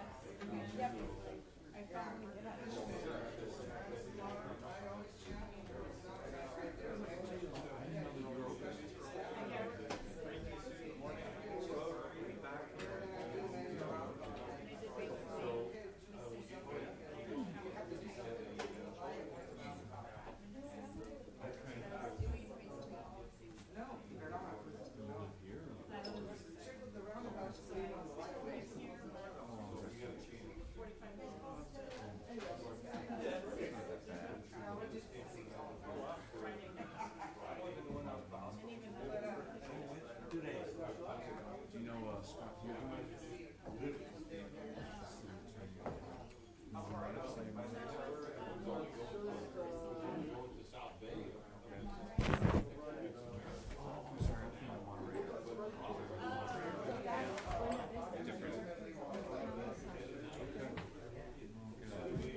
Thanks for this. Yeah. She came over here for something. Look at our general plan. He's clearly not eating it. He's clearly not.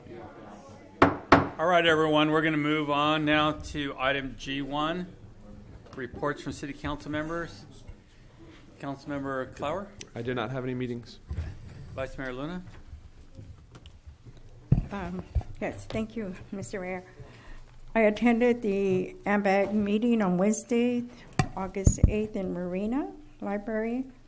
There was a lot of discussion on Proposition 6, which they're hoping that many cities will adopt resolutions. And so at our next meeting, we are to report back on our cities.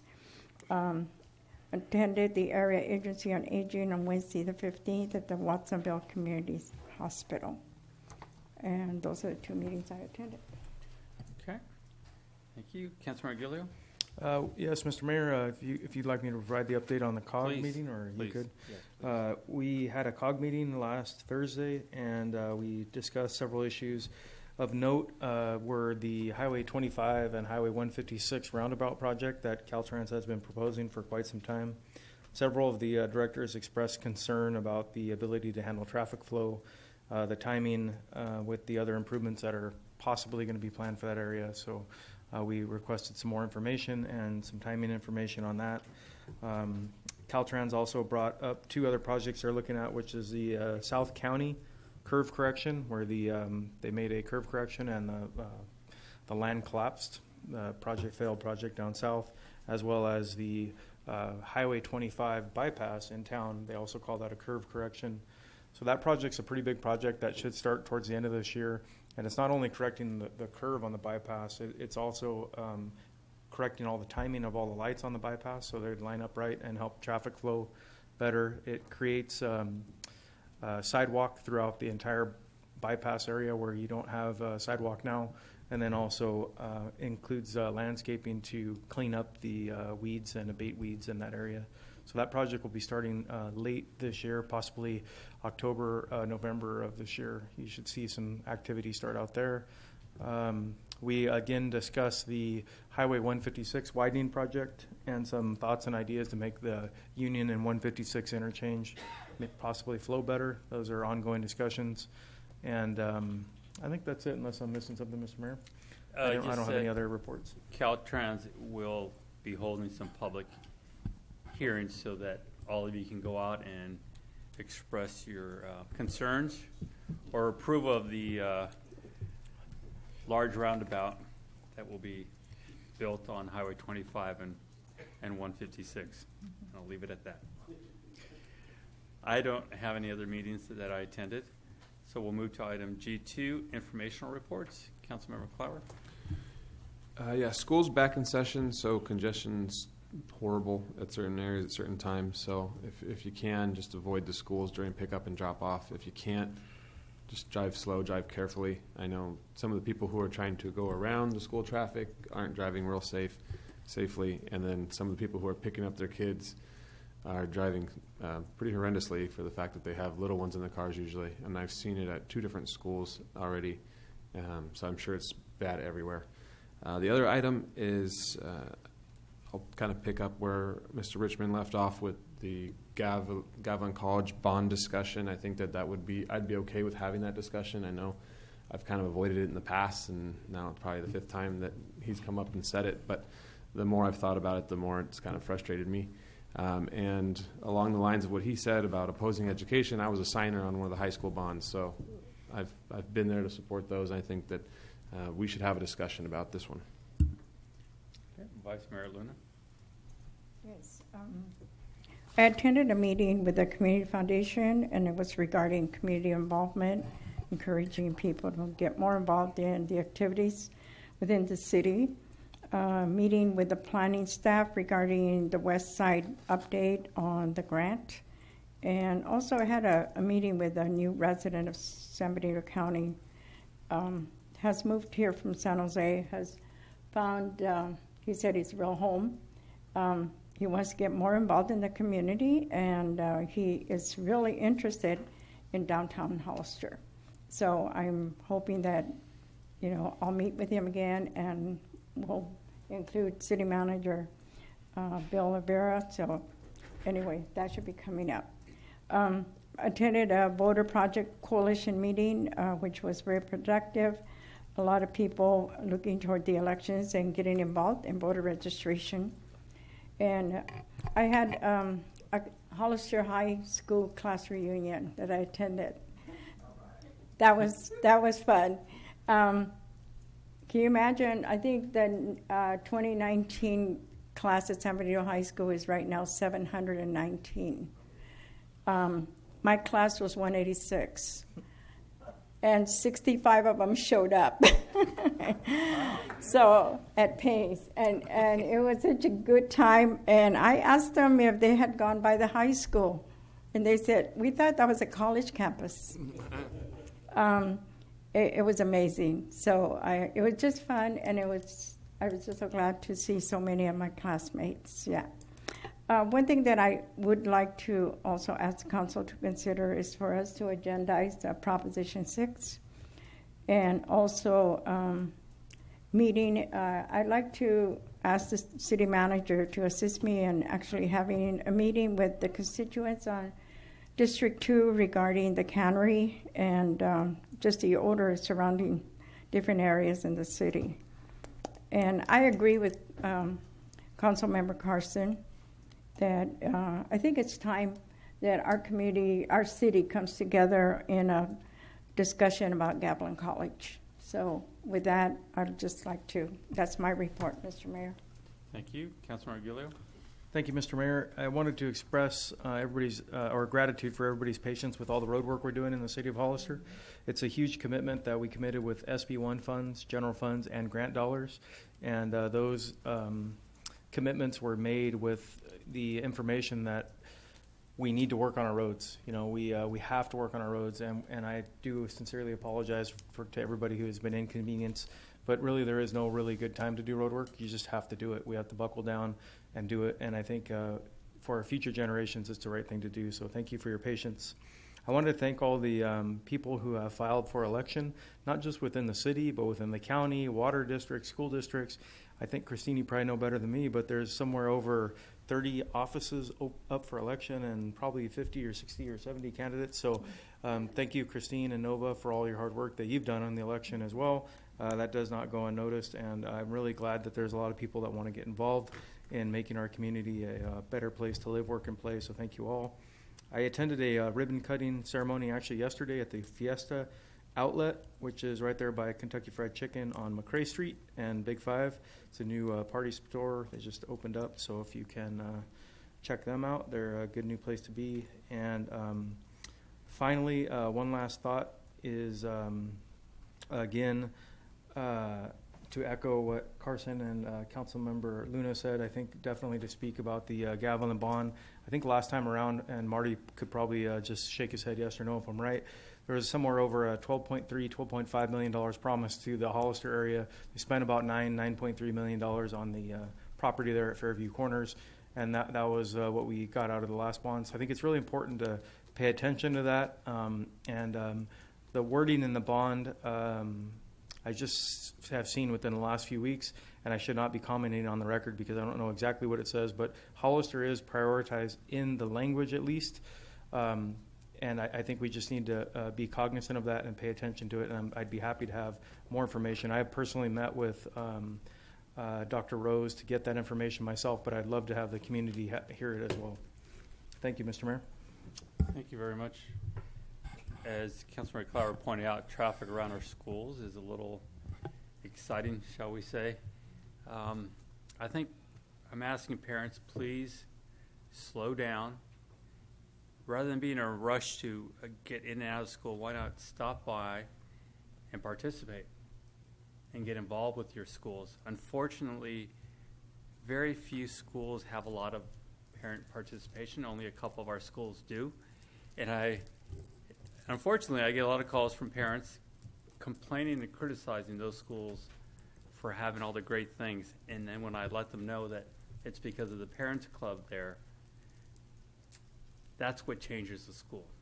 That's what shows our children that we care about their schools.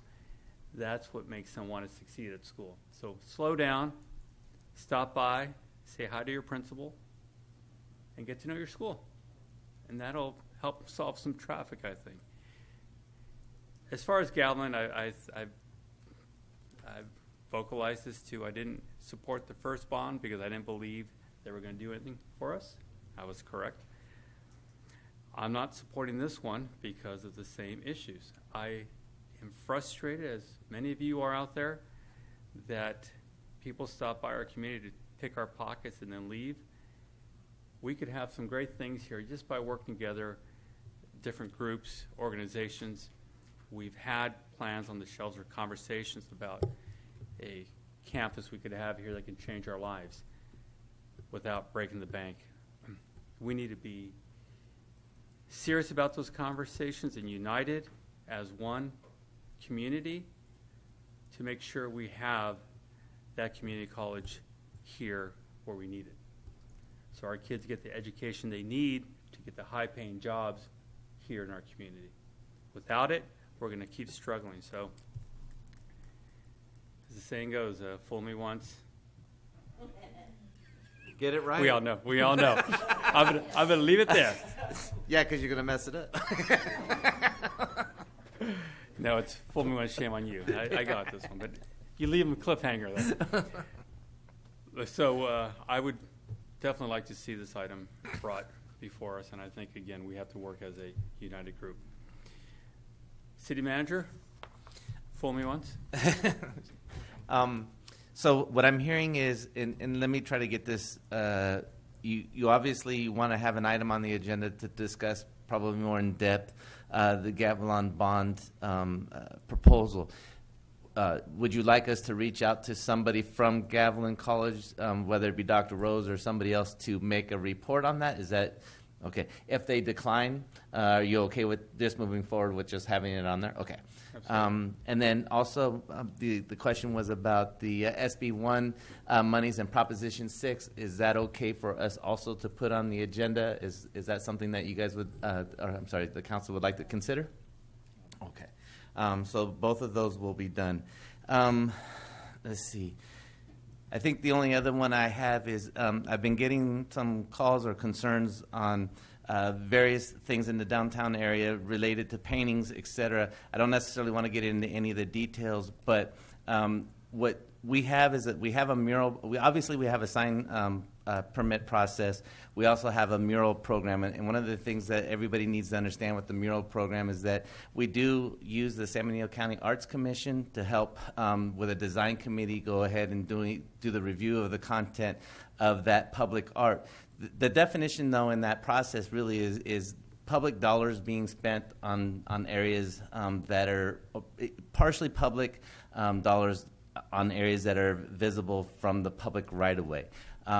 So what I'm asking is that we also have a situation where we have some buildings that have been painted recently that may or may not be in kind of conjunction or in compliance with our downtown strategy and plan. However, we don't have any ordinances that regulate colors of buildings. So I don't want to necessarily point out any particular building and the color that it's been recently painted, et cetera, but I think that is that something that you would like to have the planning department work on with the planning commission and to sort of memorialize what's been described, at least in the downtown strategy and plan? Because in the downtown strategy and plan, I think it talks mostly about earth tones, et cetera. We have a building that's been painted black. We have one that's been painted red recently, and some of those things don't necessarily fit in with what the downtown strategy and plan was contemplating. So those are just some of the things that I didn't know if you want us to start working on and get true, clear policy on, or if you just want to leave that alone.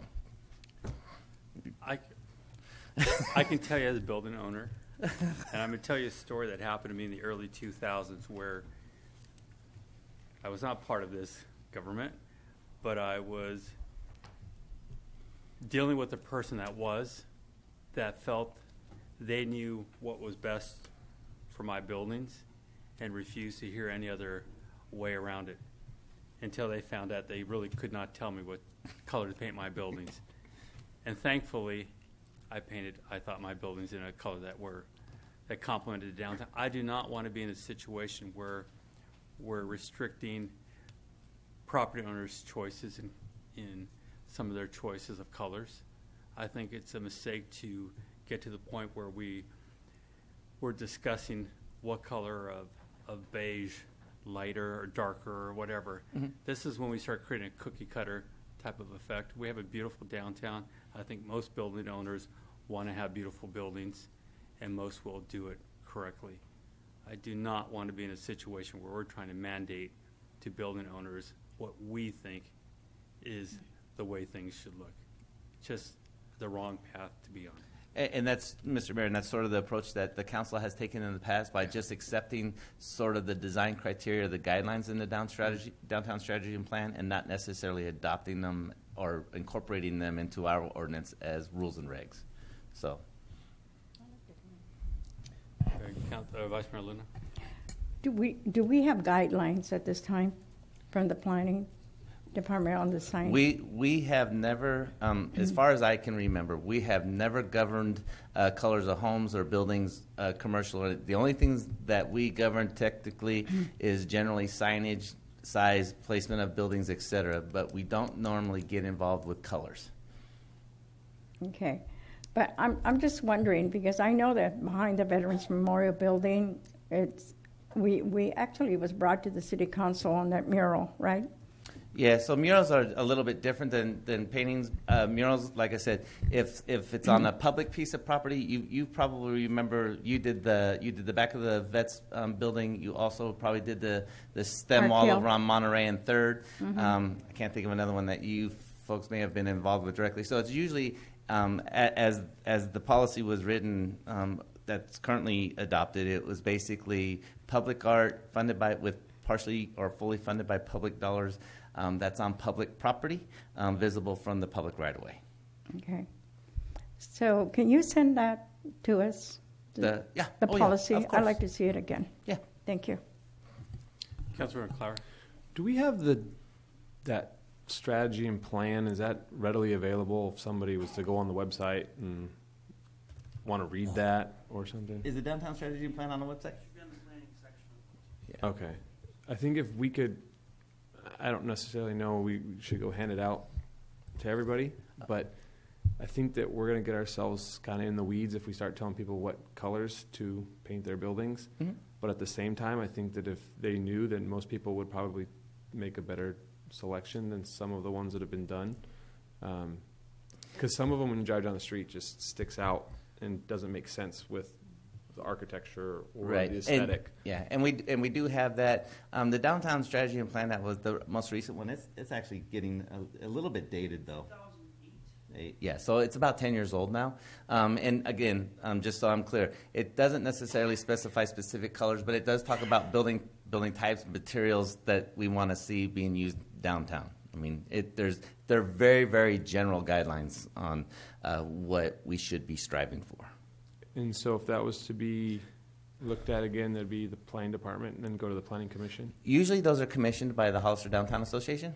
Oh, so it's not even us. It's not even really us. No, but what we do is once they've completed the document, because there's a lot of stuff that they're supposed to be doing in there, the economic development component of downtown, et cetera. We usually take that document and I bring it to the city council, and we usually say we'd like to have the city council accept this document and accept the design guideline criteria. But again, we never incorporate that into any of our ordinances. Okay, thank you. And just a couple more pieces as we're talking about this. When I was involved with the Downtown Association, the goal was attracting more foot traffic for the businesses, not finding ways to restrict what businesses are doing. It is a tough thing to be a small business owner in a community where there's not a lot of foot traffic. We should be working to support the business owners, helping them in any way possible with signage, and not just coming around picking at them for neon signs or A-frame signs and on and on and on. Let's find a way to get them their business. And going back to the mural thing, I just want to correct you on a couple of things, because I do know the issues there, and it's quite clear. Public art on a public building. Nothing about private buildings. Nothing about painting on somebody's own property. And I think we'll make it clear here, because we're talking about the new Hollister sign. That's what we're talking about. And I'm going to explain how this sign came about, because it happens to be in my building. And I've always wanted something to showcase Hollister and made it a place where people can celebrate and be proud of their town. And I happened to come across this beautiful sign in Boston, huge Boston sign. And my kids ran straight for it and said, "Dad, take me a picture of this. This is great." That's what I've always been looking for. And I'm so proud to see people day after day right now taking pictures on this sign to the city. And this is why it's very tough to restrict artists, because when you do, you kind of lose that whole feeling of what a community should be. I don't want to go back to that point, and I think we made the right decision when we made the decisions we made. So there's my 2 cents. And that concludes my report. Thank you. City Attorney? Thank you, Mr. Mayor. No statement this evening. Okay, City Clerk? No statement. I like that.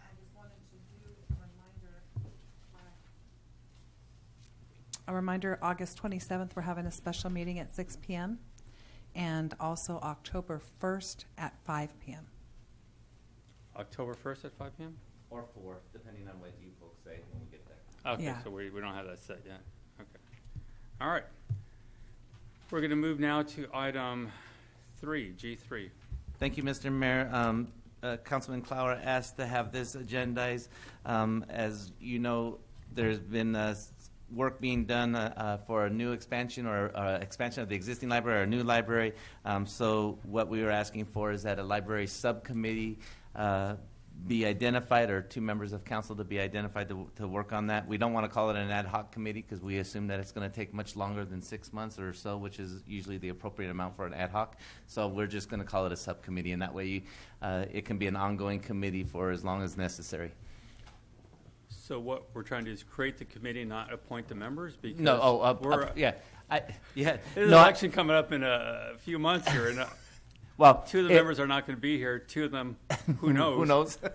So it seems odd to me to start this at this moment. Okay. Well, and I think that's probably fair too. I wasn't sure as how far along some of these grassroots organizations were getting, or in the county, with their meetings. I know that the city of Hollister isn't necessarily in charge of scheduling or putting together the agendas. So I was just going to have it up if somebody asked who was going to be who was going to be the liaisons for the city of Hollister, that we had 2 members of our council to do that. So yeah, Councilor Clark. Yeah, this has been asked for probably 4 or 5 months already. I think that our situation is a little unique in that I'm asking that this be done, but I'm also going to say that I shouldn't be on it because it doesn't make sense for me to be on for 2 months or whatever it may be. So I don't know if we want to. My recommendation was going to be to put you 2 on, because at least there's a chance that you guys would be around, whereas me and Councilmember Gilio are gone. But if it's something where we make the committee and then whoever the mayor is in January puts 2 people on it, then I think that at least that's a half step in the right direction. I agree with that. Is there consensus on that? Yeah, I just don't want it to fall through the cracks. Obviously, we had some people wait very late here tonight to ensure that it happened. And number 2, the only other thought that I have is, depending on how the discussion goes on G4, which is the District 1 vacancy, perhaps at least one person, if there is an appointment, I'm not saying there's going to be, if there is an appointment and somebody's interested in that, perhaps we could start that earlier so we don't lose sight of that. That's the only thing I was thinking. Okay. Well, why don't we hear from those that are here? We have speakers, I believe. 3 of them have been sitting there patiently all night. Tammy Aviles.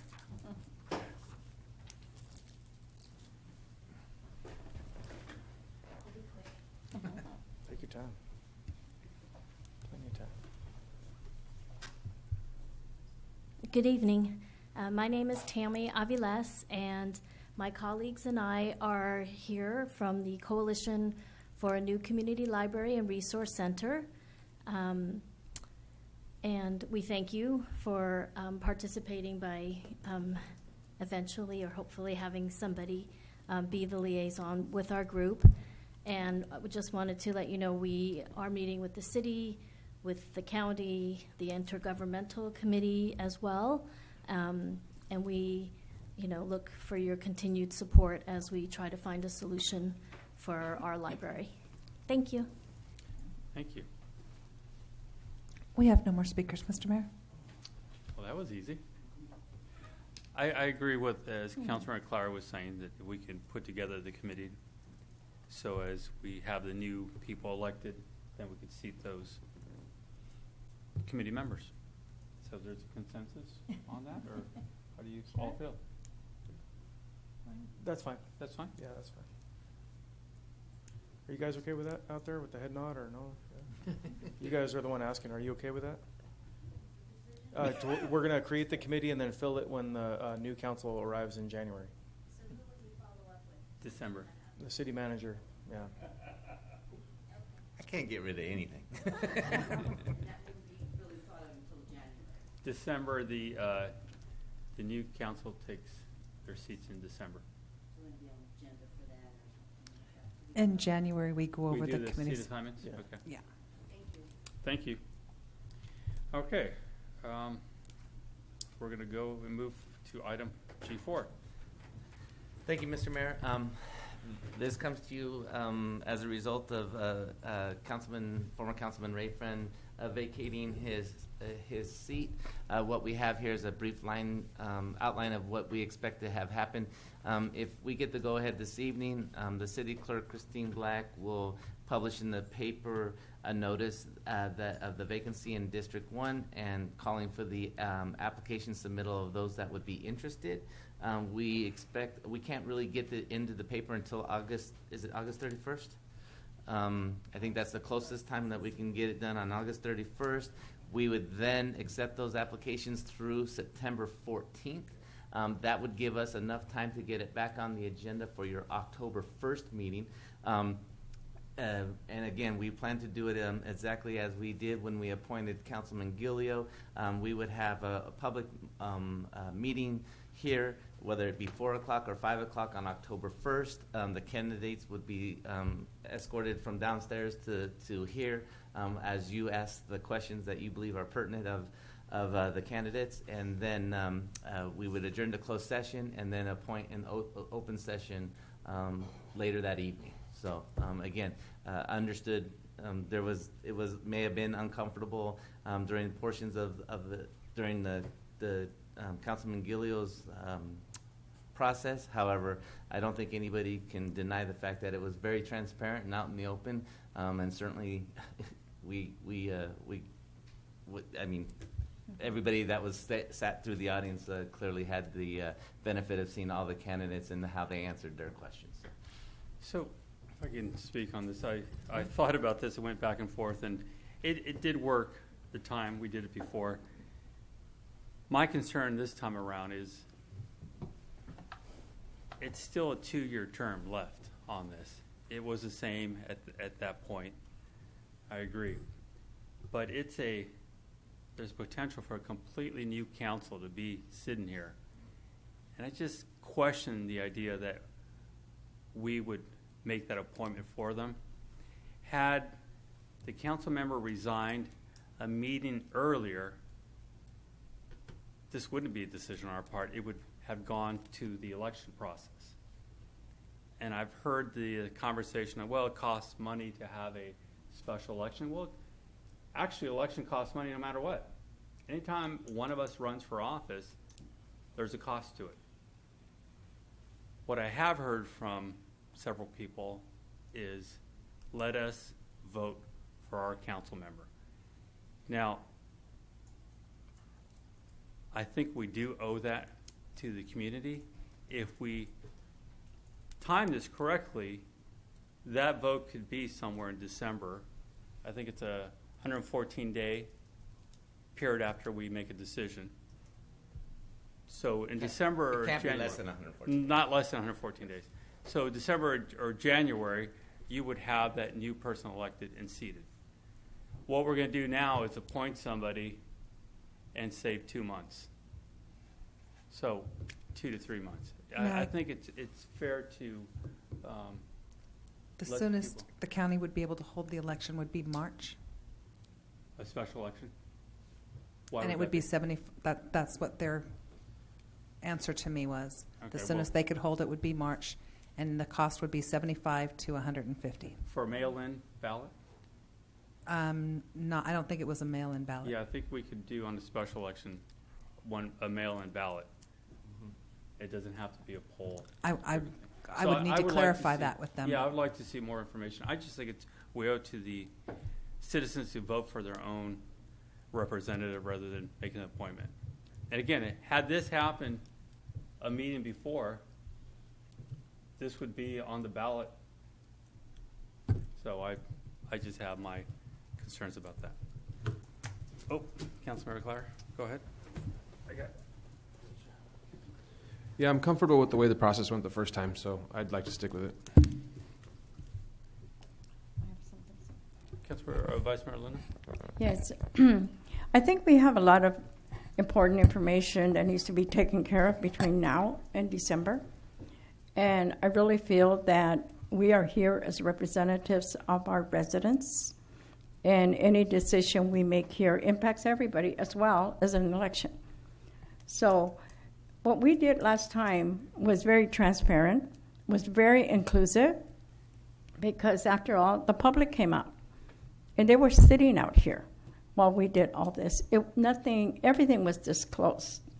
And I feel that if we are going to move forward and wait until an election takes place to elect somebody, then you know what? We may be holding ourselves back, because if somebody has a conflict here and they cannot vote, there goes the project, there goes any action that needs to be taken for the betterment of our community and our city. So if it went well last time, and I think it did, it went very well, and even the mayor agrees with that, then I feel that we should move forward and appoint the next person to fill in for District 1. I'm sure there's plenty of people out there that if they're interested, that they will apply, and it will be the same process. So my recommendation would be just to move forward, open up the application process, let anybody that really is interested in coming forward, being a representative of the people, and then we move forward. Councilor Gilliam? Thank you, Mr. Mayor. Mr. Mayor, I definitely appreciate your point about people and the right to vote, and I don't think this is taking away the people's right to vote. This is a situation that happened beyond our council's control. I came in today and talked to Christine. I talked to the city manager because I wanted to understand the timing, and my appointment was approximately 18, 19 months, just shooting off the top of my head, and this appointment's about 2 years. And if you waited to do the election, it wouldn't be until March, which is going to be about, what is that, about a 19-month term, I believe, right around there, 18, 19-month term. So, and that's a big gap between now and then to not have somebody. And the other point I want to make is that you guys did an amazing job with the process. I'm not saying you selected the right person because you picked me, but you really did do a great job. So before the process, I complimented Christine. She probably doesn't remember because she was going crazy. It was at the time where we had a city clerk leaving, I believe, and coming in, so it was a whole lot going on. The city manager, I have never met any of you folks before, and it was very. Before I was selected, I mentioned how transparent it was. I've been through a lot of testing processes with my prior career, and I thought it was very fair, transparent. And anybody who wants to be part of this council, let me tell you, and look wherever the camera's at, I don't know where it's at, you have every opportunity to be here. This council has not selected anybody, doesn't have any favorites. I was one of 9 applicants last time. I had, no hopes of, or knowing anybody to get this job or having a leg in or a foot in. So it's all fair. It's all up to you. And come on down and apply and get involved and do it and have your say, have your input, because you could be sitting up here in several months if we go down the appointment process. There's no hidden agenda. Nobody's guaranteed this spot. And I can say that because I was that person 18 months ago that was sitting out there thinking about doing this. So those are my comments. Thank you, Mr. Mayor. Thank you. Well, it appears a majority wants to do the appointment. Yeah, no, hang on. I just comment. So it appears that the majority wants to do it in an appointment fashion. As I stated before, I just believe it's a district, and the voters in that district should have that say. So let's open it up to any speakers. Marty Richmond. You have my word that I will put the thing of it. We got you, Marty.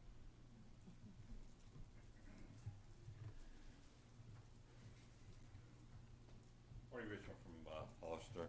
Of course, I was involved in the last selection, and I wasn't selected, which just shows the flaw in that process. I want to give you from a perspective of somebody who was not selected. As far as the process goes, I don't think anybody's going to argue what I'm going to say. I thought it was extraordinarily fair. I felt it was fair, and it was perfectly above board, and everybody got to say what they wanted to say, and so I don't think that's up for argument. If we could have an election in 60 days or something, I certainly would opt for an election. But if you're talking about, because of all the legal requirements, you're talking about a lead time. If you're really talking March, wow, you're going to leave the seat unfilled. We already have problems. Any small, by the way, it's not just us. Any small town has got problems with conflict of interest. And if they wanted to make a big deal out of it, we could almost excuse people left and right all day long because conflict of interest. I mean, you can't have people. You got a little small town. People are in business in the town. They know people in the town. They're related to people in the town. They've lived with people in the town, and so we got all these conflict problems. And if we don't have a full group, one conflict problem. Next thing you know, we don't have enough people to vote. We can't even come up with a quorum. You can't do that to March. I mean, that doesn't make any sense. We're sitting here right now. We're in August. We're not in December. So you're talking a long time with an empty seat. And I don't think, if you could do it tomorrow, an election would be great, but you can't. And I don't think 8 months or whatever it's going to be, August, September, October, November, December, January, February, March, 7 or 8 months with an empty seat on a 5-person council where we have people running for other offices and going to have all new people isn't going to work. So I think I would like to see the council do one thing. I would like to see it do more encouragement if we do an appointment thing, go out there and really get people to come in and say, you can make a difference. You have ideas, come on in. Put your application in. It's not an old boys network or an old girls network for that matter. It's just put your application in. You'll get a fair hearing, and we'll pick somebody who truly represents your group. Thank you very much for your time. Thank you. Any others? There are no more speakers, Mr. Mayor. Oh, Elia.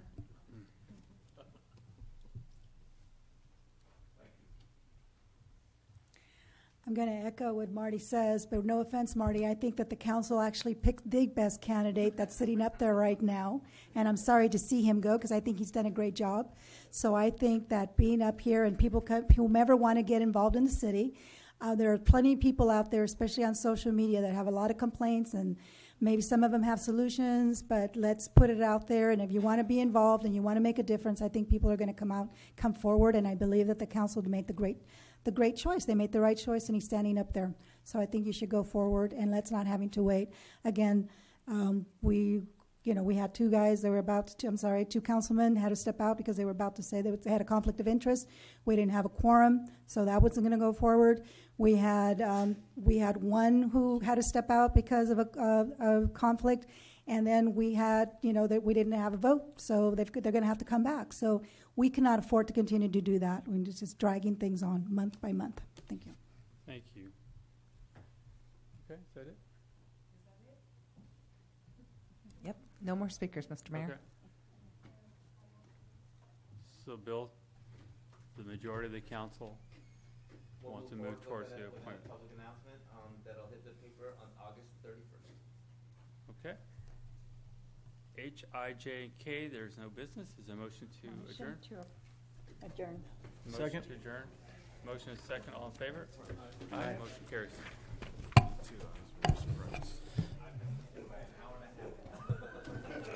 Thank you guys. Great meeting.